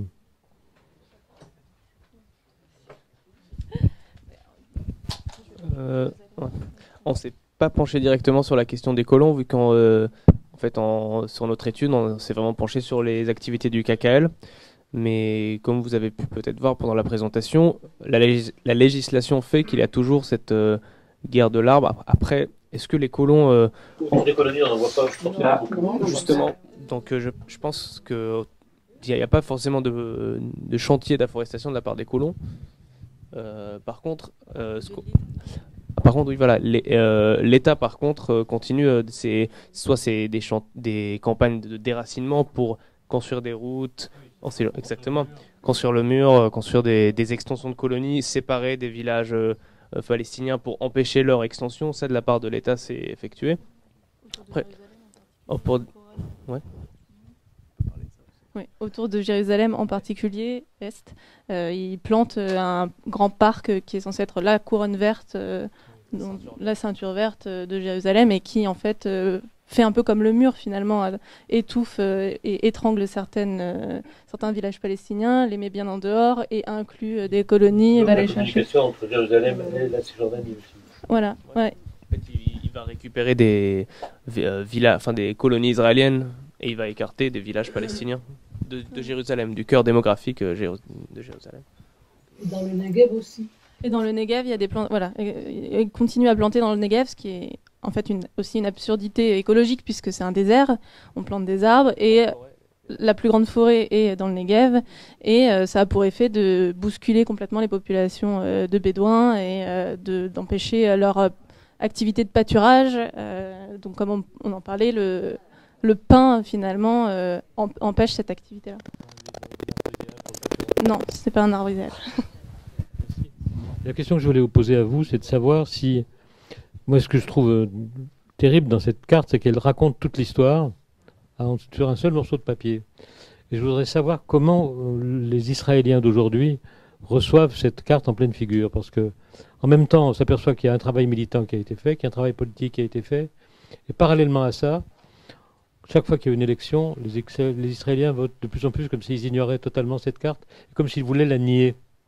Comment expliquez-vous ça? Merci. Alors, cette carte, d'abord, c'est la première fois qu'on fait un objet d'abord en français et en anglais et qu'il est traduit ensuite en hébreu. Donc, cette carte est dans la rue israélienne depuis un mois à peine. Donc, on n'a pas encore vraiment de retour. Par contre, je peux vous dire quelles sont les réactions quand on a distribué cette carte en anglais, en français, parce que c'est quand même facile d'accès. Hein. Jérusalem, tout le monde comprend ce qu'est Jérusalem, même quand on ne parle pas parfaitement anglais. Il y a effectivement une négation, je disais, de l'actualité coloniale. Pour plein d'Israéliens, nous ne sommes pas un projet colonial, puisque il y a un déni très fort, mais il y a surtout une extrême méconnaissance du quotidien palestinien chez les Israéliens. Si vous interrogez des Israéliens et des Israéliens qui se définissent notamment comme des gens progressistes, ils vous diront qu'ils sont persuadés qu'Israël donne une pleine égalité aux citoyens palestiniens en Israël. Ils en sont persuadés. Alors ça s'appuie là aussi sur des choses parfois qui sont réelles, puisqu'Israël n'est pas une démocratie, ou alors si une démocratie pour les Juifs, mais Israël a des attributs démocratiques, notamment le droit de vote. Et donc pour beaucoup d'Israéliens, ça suffit, ces attributs démocratiques, à dire les Palestiniens chez nous sont égaux.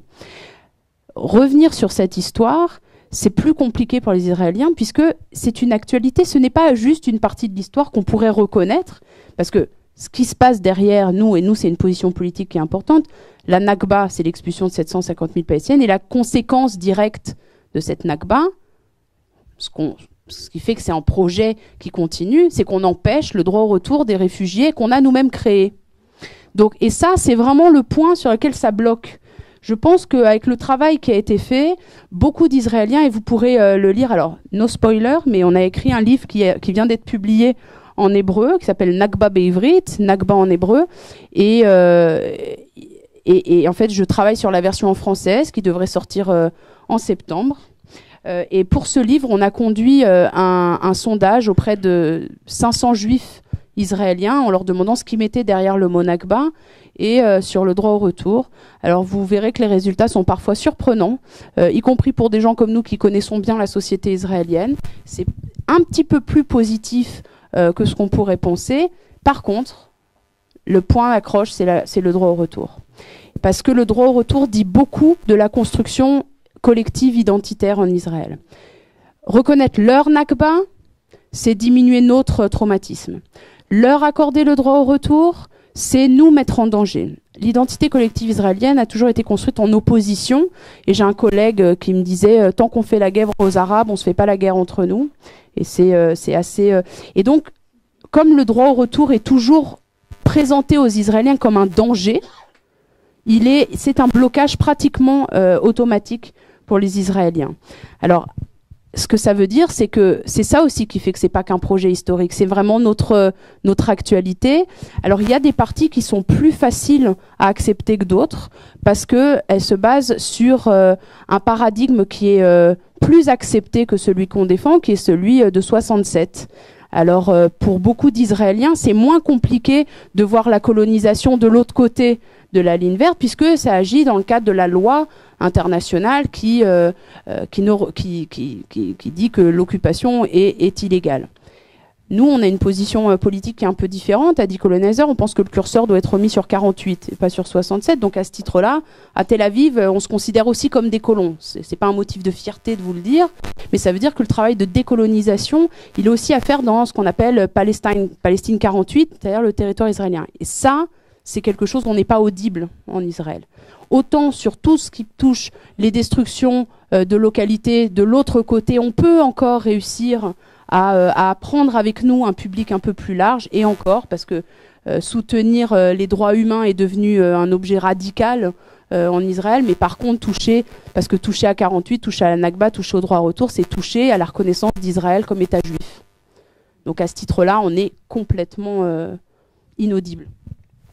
C'est d'autant plus réel ce que vous dites à propos du refus par les Israéliens du droit au retour, que l'une de ces manifestations, c'est le conflit permanent, une espèce de haine qui existe entre le gouvernement israélien et l'UNRWA. Parce que l'UNRWA incarne, par son existence même, le fait qu'il y a des réfugiés parmi les Israéliens qui vivent ici.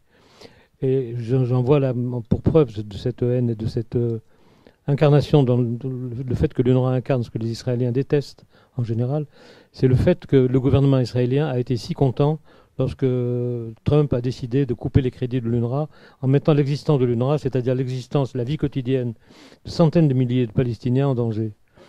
Cette organisation internationale qui n'a été créée, c'est la seule organisation de l'ONU qui n'a été créée que pour un seul peuple. Elle n'existe que pour les Palestiniens et que pour les réfugiés palestiniens. Elle incarne aux yeux des Israéliens plus ou moins la face sombre de leur passé, la face la plus inacceptable de leur passé. Ils le manifestent chaque jour en les détestant. Maintenant, je vous passe la parole parce que je pense que vous allez avoir beaucoup de questions à poser ou de débats à entreprendre. Merci beaucoup. J'aurais 3 questions, après je ne sais pas si vous répondrez aux 3. C'est la première sur le Keren Kayemet l'Israël. Est-ce qu'on sait si au départ de son action, ils avaient face à eux une carte de la Palestine vierge ou s'ils prenaient en considération quand même l'existence de localités palestiniennes, d'une vie économique et géographique palestinienne? La deuxième question, c'est sur Jaffa. Donc j'ai vécu à Tel Aviv un petit peu et je me suis rendu compte, j'ignore encore aujourd'hui, il y a beaucoup de parcs, je trouve, à Jaffa, notamment entre l'hôtel Intercontinental et la ville, enfin le centre historique de Jaffa. Il y a une zone un peu moins construite, des parkings, des parcs pour enfants. Et je voulais savoir si en fait c'était l'emplacement d'un ancien faubourg peut-être ou pas. Et aussi sur le haut de la vieille ville, il y a un parc qui surplombe. Et enfin, une troisième remarque il y a une dimension importante géographique et politique, c'est le bilinguisme, la politique du bilinguisme, notamment à Tel Aviv. Je me souviens d'une rue qui s'appelle la rue de la paix. Mais en fait, c'est un peu ironique parce qu'en hébreu, c'est Derer Shalom, je crois. C'est traduit en arabe par Tarek HaShalom, ce qui est parfaitement ridicule. Et en anglais, c'est HaShalom Street, un truc comme ça. Donc je trouve que ça montre bien un peu cette Pax Israelana, ou je ne sais pas comment on peut l'appeler. C'est plutôt une remarque, une question. Mais ça, si vous avez quelque chose à dire sur la politique linguistique aussi. Merci. Concernant Jaffa, déjà, Yafo, effectivement, en fait, il y a bien un parc qui est sur le front de mer et qui, en fait, on devine un peu des pierres, des vieilles. D'ailleurs, c'est un peu mis en valeur d'une façon, comment dire, orientaliste, exactement. Et on devine des terrasses, des vieilles pierres d'un village. Il y a un livre qui traite de la question de Sharon Rothbard, Ville blanche, ville noire, c'est ça le titre? En anglais, ouais, qui du coup parle justement de la transformation de Jaffa en particulier, qui est, c'est vrai, ce lieu très prisé des jeunes, festif, etc., mais où en fait il y a une grande méconnaissance du passé. Et alors la première question, c'était est-ce que le KKL, en fait le KKL était directement basé en Palestine, donc il avait une vue véritablement de qui s'y passait. Après, effectivement, à l'époque, il y avait tout un tas de récits qui ont été rapportés en Europe de la Palestine. Enfin, par exemple, Kessel ou Mark Twain qui ont écrit des choses sur un territoire qui était stérile, à l'abandon, avec un peuple fainéant, voire pas de peuple. Du coup, il y avait tous ces récits déclinistes dont on sait qu'ils ont été utilisés aujourd'hui pour légitimer en fait la colonisation. Je ne sais pas si ça répond à la question.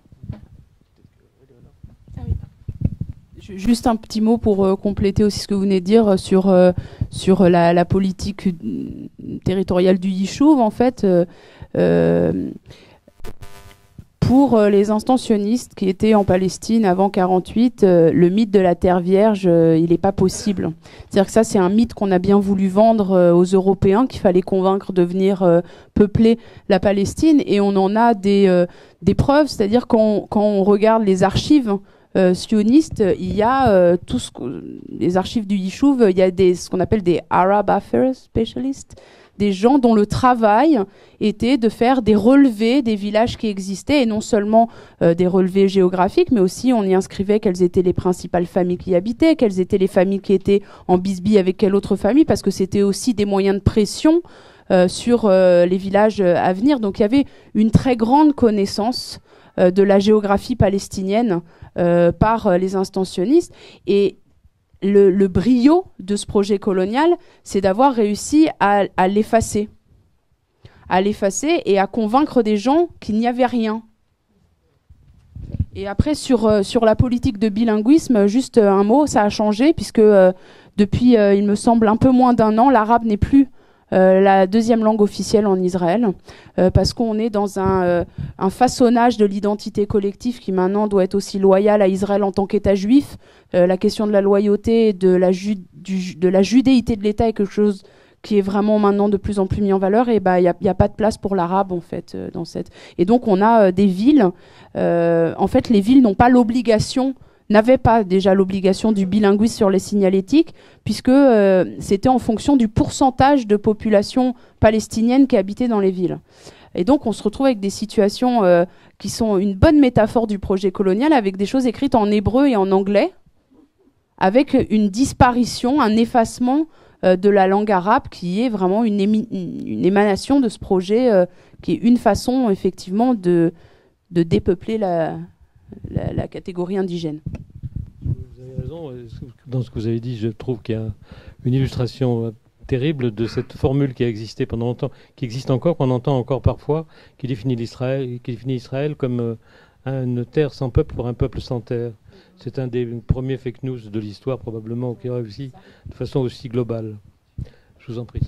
Alors, bonsoir, donc moi j'avais deux questions qui étaient une sur Jaffa, une sur le bilinguisme, donc ça a été posé, mais juste pour aller dans le sens de ce que vous disiez à l'instant sur justement l'effacement de l'arabe. Moi j'avais remarqué quand j'allais en Israël, je ne suis pas allée là ces 2-3 dernières années, mais il se trouve que je lis l'hébreu et l'arabe, et j'avais remarqué que sur l'autoroute, la signalétique pour aller à Jérusalem, donc il y avait écrit Yerushalayim en hébreu, Jérusalem en lettres latines, et il y avait écrit Yerushalayim en arabe et non pas El Quds comme ça devrait. Donc, bon voilà, comme vous avez déjà répondu aux questions, je me permettais juste de faire cette remarque. J'imagine que ça va dans le sens du projet. Voilà. D'autres questions ? Si l'arabe ne peut pas exister en tant que tel, une traduction, oui. Je voulais savoir si cette carte, vous aviez pensé à commencer à la distribuer au sein de la société palestinienne. Est-ce que je pense notamment à une association que j'aime bien qui s'appelle Riwak, qui est basée à El Bireh, à côté de Ramallah, qui est une association d'architectes, d'historiens et d'archéologues, et qui font, comme vous, qui réhabilitent la mémoire des villages palestiniens par une réhabilitation architecturale et historique. Je voulais savoir si vous aviez pu collaborer avec eux ou...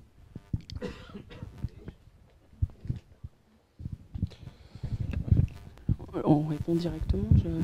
Alors c'est intéressant la place d'une cartographie établie par une organisation israélienne dans une mémoire de la Nakba, parce que nous, une des définitions pour nous Decolonizer, c'est que la Nakba n'est pas qu'une histoire palestinienne. Elle n'est pas que l'histoire de ses victimes. C'est une histoire aussi de ceux qui l'ont faite. C'est aussi notre histoire en tant qu'Israéliens. Mais c'est quand même compliqué, dans une posture anticoloniale, d'aller expliquer aux Palestiniens ce qu'ils savent déjà. Alors, on a été invité à présenter la carte au camp de réfugiés de Daesh, avec lesquels on a des liens d'amitié très, très puissants, très profonds, très particuliers. Et l'accueil qui a été fait était intéressant aussi. C'est pas facile non plus dans la narration palestinienne nationaliste d'entendre, par exemple, qu'il y a des victimes syriennes et juives du projet colonial. Ça sort un petit peu du cadre classique dans lequel on présente, par exemple, il y a beaucoup de cartes qui ont été faites, des cartes de la Nakba, par exemple. Alors nous, le fait qu'on lit la Nakba avec des destructions de villages Mizrahi, par exemple, c'est une façon, pour certains, qui n'est pas acceptable. C'est comme si on normalisait un petit peu les violences, qui n'est pas notre point de vue politique. Mais par contre, on travaille cette carte, on n'a rien inventé. nous, on a fait un choix éditorial de mettre des choses qui existaient sur Internet, sur d'autres cartes. Alors, on a fait des recherches aussi, notamment les localités Mizrahi qui vont apparaître sur la nouvelle carte. Voilà, ça n'a pas été fait, mais on n'a rien inventé. Ça veut dire qu'on se base, on a travaillé notamment énormément avec un chercheur palestinien qui s'appelle Salman Aboussita, qui a fait un travail de cartographie énorme, enfin qui a fait le premier atlas en fait de la Nakba. Et donc on travaille avec Passia, on travaille avec B'Tselem, on travaille avec des Palestiniens qui s'occupent aussi de cartographie. Et quand notre livre, il y a eu un intérêt pour notre livre pour être publié à Ramallah, donc j'espère que ce sera l'occasion pour nous de présenter la carte. Mais nous, notre travail, il est vraiment de travailler la société israélienne. Donc pour nous, par exemple, le fait de traduire cette carte en arabe, ce sera quelque chose d'important, mais ce n'est pas notre priorité. Notre priorité est vraiment de travailler notre propre identité collective.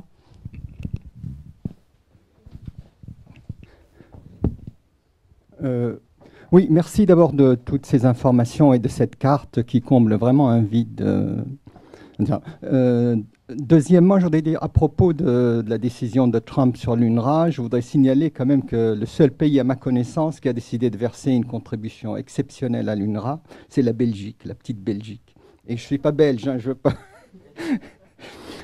Bon, ma vraie question, c'est actuellement, il y a quand même un consensus sur le fait qu'il y a un blocage qui résulte du fait qu'Israël s'obstine à vouloir trois choses dont il ne peut avoir que n'importe quelle combinaison de deux. Il veut être à la fois un État juif, démocratique et occupant toute la Palestine. Il ne peut être que juif et démocratique, mais pas toute la Palestine, que juif et occupant toute la Palestine, mais pas démocratique, etc. Mais toute cette vision des choses repose sur le postulat qu'il ne peut pas y avoir une nouvelle Nakba. Il y a 10 ans, ce postulat était incontestable, mais dans le chaos actuel du Moyen-Orient, est-ce vraiment si impensable que ça? Actuellement en Syrie, il y a une Nakba. Bachar al-Assad a décidé que tous ceux qui sont tirés de Syrie avaient ipso facto renoncé à leur nationalité syrienne. Et dans les zones qu'il occupe, qu'il reprend actuellement, il y a déjà des décrets de déclaration de territoires abandonnés. Il y a des Iraniens qui achètent, il y a des... et Israël est suffisamment créatif pour contribuer à attiser et créer des situations encore plus apocalyptiques. Est-ce que vraiment une nouvelle Nakba est si impensable que ça? Parce que là, Israël pourrait avoir les trois choses.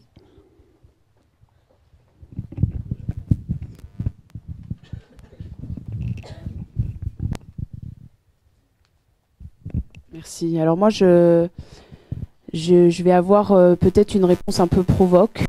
Je pense que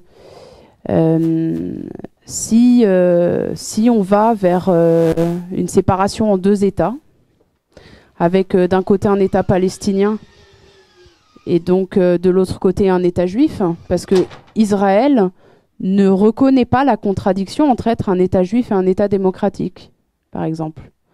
Alors il y a tout un tas de... Et c'est intéressant parce que parmi les chercheurs israéliens, ça soulève très peu de débats en fait. Israël n'est pas une démocratie pour beaucoup de chercheurs. Il y a même des chercheurs qui la catégorisent d'ethnocratie. Il y a tout un tas de discussions, mais là on parle à un niveau intellectuel, un niveau de chercheur. Après, dans les répercussions sur la population israélienne, c'est évidemment, nous sommes un État démocratique. Moi je pense que... alors, je pense je ne sais pas si on pourrait. D'abord, je vois pas dans l'avenir. Je ne sais pas si on pourra avoir une seconde Nakba. Par contre, ce qu'on peut voir, c'est une politique d'apartheid.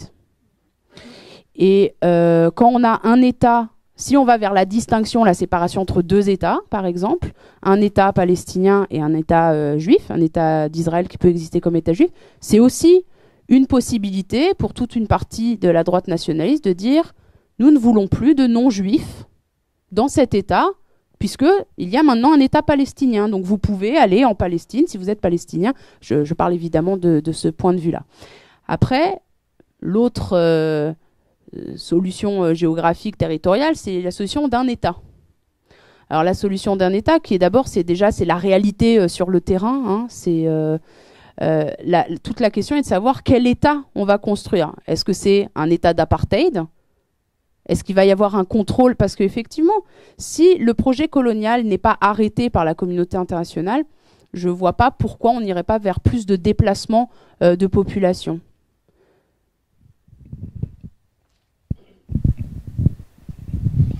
Avant de donner la parole à la personne suivante, je vais vous faire une précision sur l'UNRWA. La Norvège a aussi fait une contribution exceptionnelle à l'UNRWA. Et je signale au passage pour tout le monde que la France s'est illustrée par sa pingrerie. Juste un petit mot, excusez-moi, que j'avais oublié sur la Syrie. Je le mentionne parce que c'est important dans la façon dont Israël pense le Golan occupé syrien. Il y a eu une colonisation du Golan qui s'est faite très différemment de la colonisation en Palestine historique. Le Golan a très peu été reconstruit. Il est très occupé, il a été bien vidé. Et maintenant, depuis quelques années, avec la guerre civile en Syrie, Israël dit haut et fort, attendez, à qui on va rendre la Syrie maintenant c'est évident que le Golan, maintenant, est une partie d'Israël. Et la guerre en Syrie, en fait, sert aussi les intérêts israéliens. C'est une évidence. Et moi, ce qui m'a intéressé dans cette partie-là, c'est la façon dont ça a des implications sur l'identité collective dans le Golan occupé. Il se trouve que le Golan occupé, la population indigène qui est restée sont des Druzes du Golan, à qui on avait proposé une citoyenneté israélienne dès l'occupation et qui l'ont refusé. C'était un acte politique très fort. Si vous marchez à Majd al-Shams, il y a encore 4 ou 5 ans, il y avait des drapeaux syriens partout dans les rues. Ça a beaucoup changé. Les Druzes du Golan qui acceptaient la citoyenneté israélienne étaient des traîtres. Maintenant, on est dans une configuration tout à fait différente. De plus en plus de Druzes acceptent la citoyenneté israélienne, commencent à travailler, à se former, non plus à l'université de Damas, mais à l'université de Tel Aviv. Et nous, les gens nous disent, on n'a aucune vision à moyen terme d'un retour en Syrie. Donc, on se tourne vers ce qu'il y a là. Et ce qu'il y a là, c'est l'occupation israélienne et c'est Israël. Et donc, il y a toute une façon dont les identités collectives sont aussi influencées par ces guerres, parce que, et c'est une tarte à la crème de le dire, mais tout le monde sait que si on résout le problème palestinien, il va y avoir des incidences sur tout le Proche-Orient.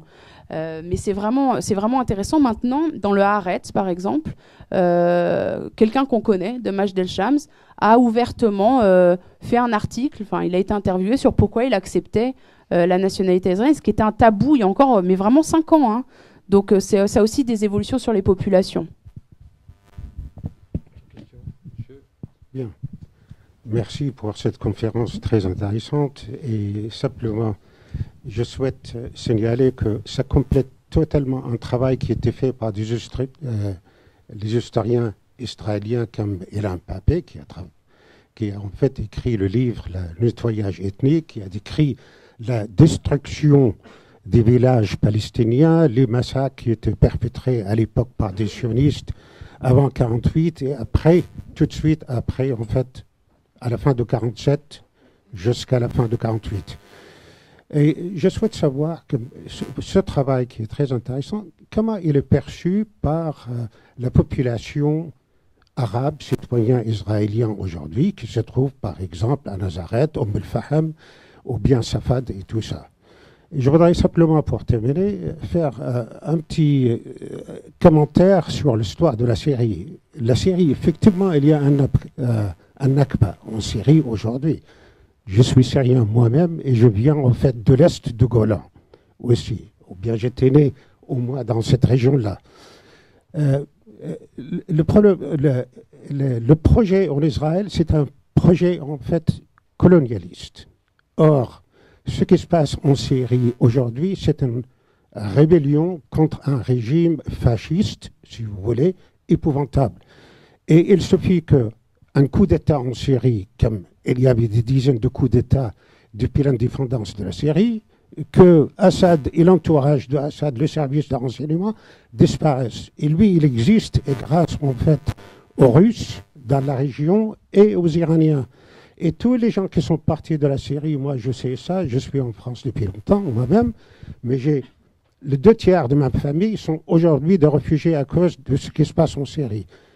Et bien, 90% des gens qui sont partis de la Syrie reviendront en Syrie.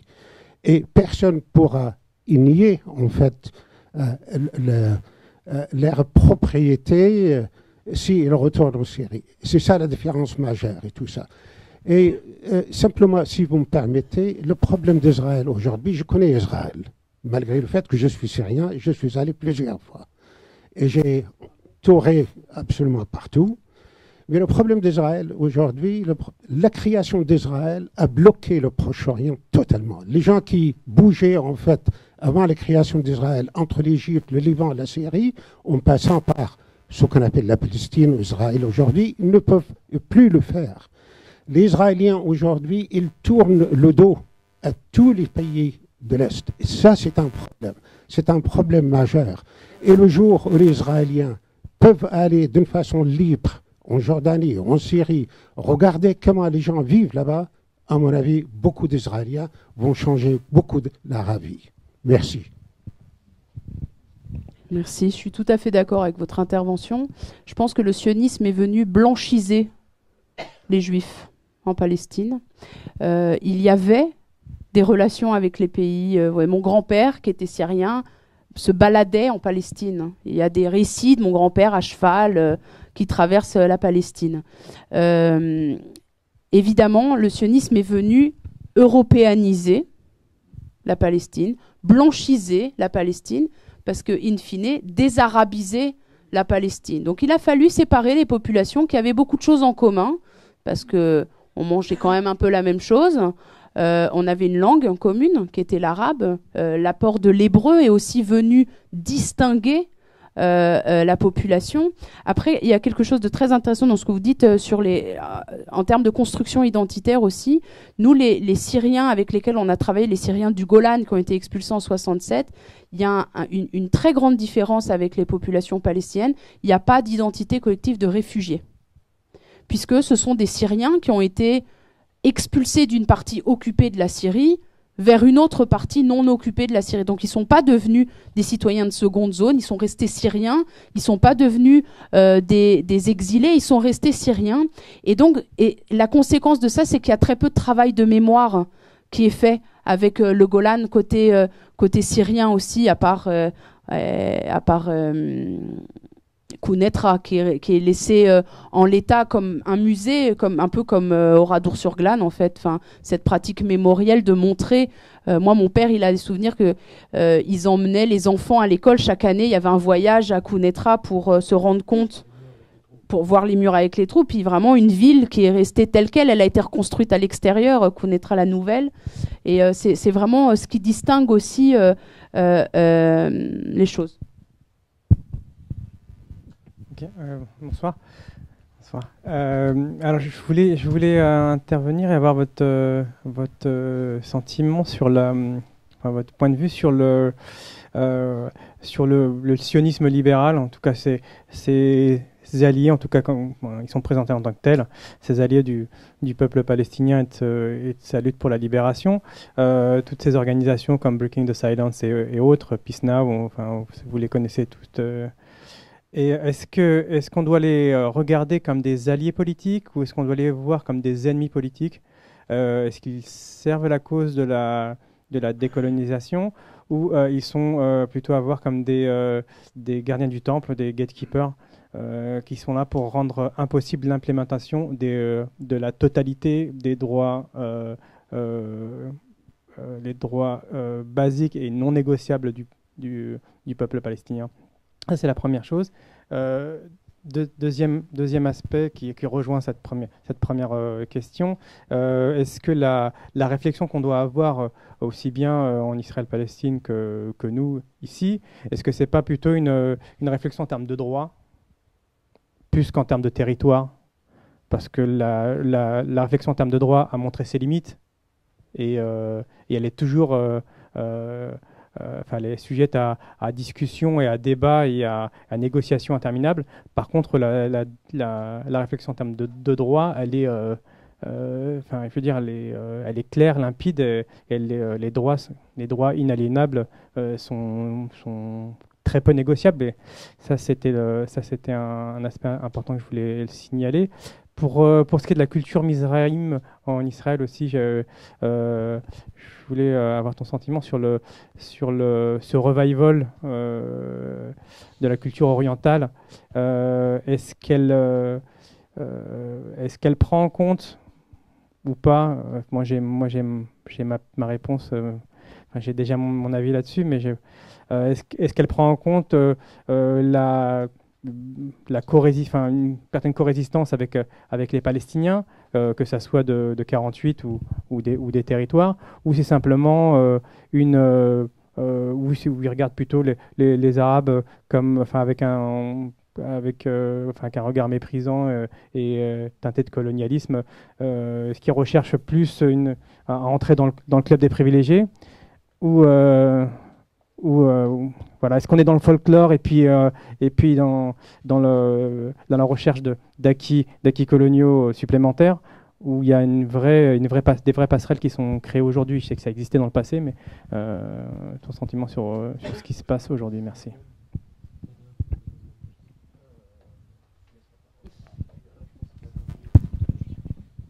Merci. Alors, bon, moi, je vais encore une fois mettre les deux pieds dans le plat, mais le sionisme libéral reste du sionisme. Le sionisme étant un projet colonial, pour moi, il y a une contradiction à être sioniste de gauche, par exemple. C'est quelque chose que je ne peux pas comprendre, même intellectuellement. Alors après, sur les organisations dont tu as parlé, la paix maintenant, en fait, et Breaking the Silence, je ferai quand même une petite distinction. La paix maintenant, c'est vraiment les garants de cette gauche sioniste pour la paix, qui n'a jamais vu l'intérêt de la décolonisation, puisque le problème c'est que les territoires occupés après 67 et que nous, la Nakba, Palestine 48, on peut s'en laver les mains. Et ça, c'est vraiment, je pense qu'encore une fois, c'est le problème du paradigme sioniste, c'est que le curseur n'est pas au bon endroit. Donc on peut continuer à voir le problème comme étant juste ce qui se passe depuis 67, où on peut essayer de creuser un peu plus. Mais ça, c'est remettre en cause Israël comme État juif, et ça, le camp de la paix. D'ailleurs, c'est pour ça que nous, on n'est pas des militants pour la paix, en fait. On est des militants décoloniaux. La paix, j'espère un jour être une militante pour la paix. Bien sûr que je veux la paix, je suis pour la paix, je suis contre le cancer. Enfin, c'est évident. Mais je pense que voilà, on a complètement dépolitisé ces termes et qu'il faut soit chercher un nouveau vocabulaire, soit repolitiser les termes, et que pour l'instant, on n'en a pas la capacité. Donc moi, la paix maintenant, c'est pas mon camp politique. J'en ferai pas pour autant des ennemis. Parce que je pense qu'il y a quand même une gradation entre une extrême droite révisionniste et la paix maintenant. Je pense qu'ils se trompent de paradigme, mais je pense qu'il y a quand même des gradations. Après, sur Breaking the Silence, c'est une dimension encore différente. Breaking the Silence, brisons le silence, pour ceux qui ne connaissent pas, c'est une association d'anciens soldats israéliens qui témoignent des exactions qu'ils ont commises, parfois eux-mêmes, enfin souvent eux-mêmes, dans les territoires occupés. Alors, je pense que ce sont, je ne sais pas s'ils sont des alliés politiques, je pense que c'est aux Palestiniens de dire s'ils sont des alliés ou pas. Je ne pense pas que beaucoup de Palestiniens les verraient comme des alliés politiques. Ils peuvent appartenir au mouvement de solidarité, ce qui est un peu différent. Le champ de la solidarité, de l'alliance politique, c'est des choses un peu différentes. Personnellement, moi, j'ai deux problèmes avec Breaking the Silence qui ne m'empêchent pas de les considérer comme des camarades de lutte. Je pense qu'on a des stratégies différentes et on n'est pas d'accord, encore une fois, sur des paradigmes, mais je pense que ce ne sont pas des ennemis, je pense que ce sont des camarades de lutte. Mon premier problème avec Breaking the Silence, c'est que c'est mettre à jour des témoignages d'actions immorales faites pour préserver la moralité du reste de l'armée, c'est-à-dire, comme nous sommes une armée morale, on veut outer les actes immoraux, nous on remet en cause l'armée israélienne comme armée d'occupation, donc on est sur une position très différente. Et surtout, la deuxième, qui est plus en termes de droit, c'est que faire de ces témoignages un jour devant une cour pénale, parce que ces témoignages ne peuvent être recueillis que par anonymat. Enfin, la condition pour obtenir ces témoignages, en général, c'est l'anonymat. Des soldats sont prêts à témoigner de ce qu'ils ont fait, mais avec la protection de l'anonymat. Donc, juridiquement, ça n'aura pas de valeur si un jour, il y a un tribunal pour crime de guerre, par exemple. Donc, c'est aussi, ça pose des questions de stratégie. Après, ce qui est très intéressant avec Breaking the Silence, c'est qu'ils sont de plus en plus vocaux. Donc on les entend beaucoup à l'étranger, et ils sont influents, et je pense que c'est aussi important qu'ils fassent ce travail-là. Et donc du coup, ils sont sous les feux des nourris. En fait, il y a un acharnement contre eux de la part de l'État d'Israël, et et d'organisations sionistes d'extrême droite comme Im Tirtzu, alors je dis toujours qui se définit comme apolitique et qui, comme beaucoup d'apolitiques, sont en fait d'extrême droite, qui ciblent en fait parce que ce sont ceux de l'intérieur, de la famille, qui dénoncent ce qu'on fait de pas bien. Alors vraiment, je pense que je pense pas que ce soit des militants décoloniaux, par exemple. Je pense que la question de la décolonisation, c'est vraiment un autre sujet pour eux. D'ailleurs, c'est pas dans les discussions. Et je dirais, même de façon un peu plus provoque, que c'est dans la discussion de personnes sur le terrain qui continuent à croire au paradigme de 67. Parce que croire au paradigme de 67, ça veut dire s'asseoir sur le droit au retour des réfugiés de 48, par exemple. Donc, c'est remettre en question aussi, mais c'est aussi faire le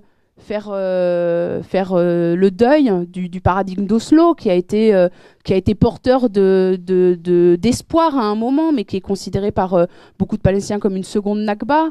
Donc, c'est vraiment aussi, il va falloir s'émanciper de ces cadres dans lesquels on a été, dans lesquels on a appris à remettre en cause. Après.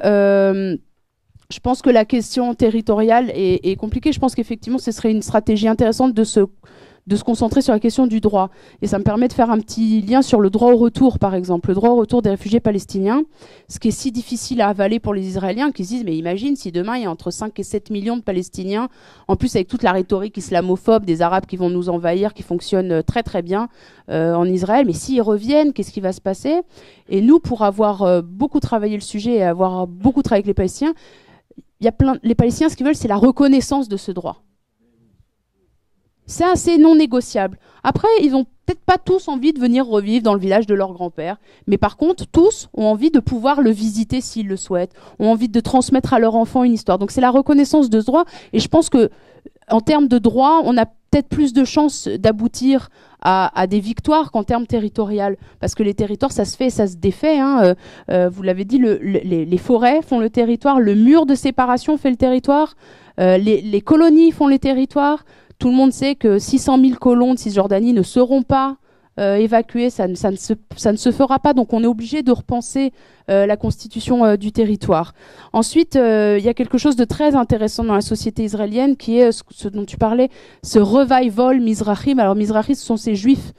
Yehuda Shenav, le sociologue, parle de juifs arabes, en fait. Ce sont des juifs du Yémen, des juifs du Maroc, des juifs d'Irak, qui sont des arabes juifs. Et en fait, le projet sioniste les a blanchisés. Il a fallu faire d'eux des Israéliens et donc désarabiser. Donc, moi, par exemple, ma belle-sœur, elle est d'origine irakienne.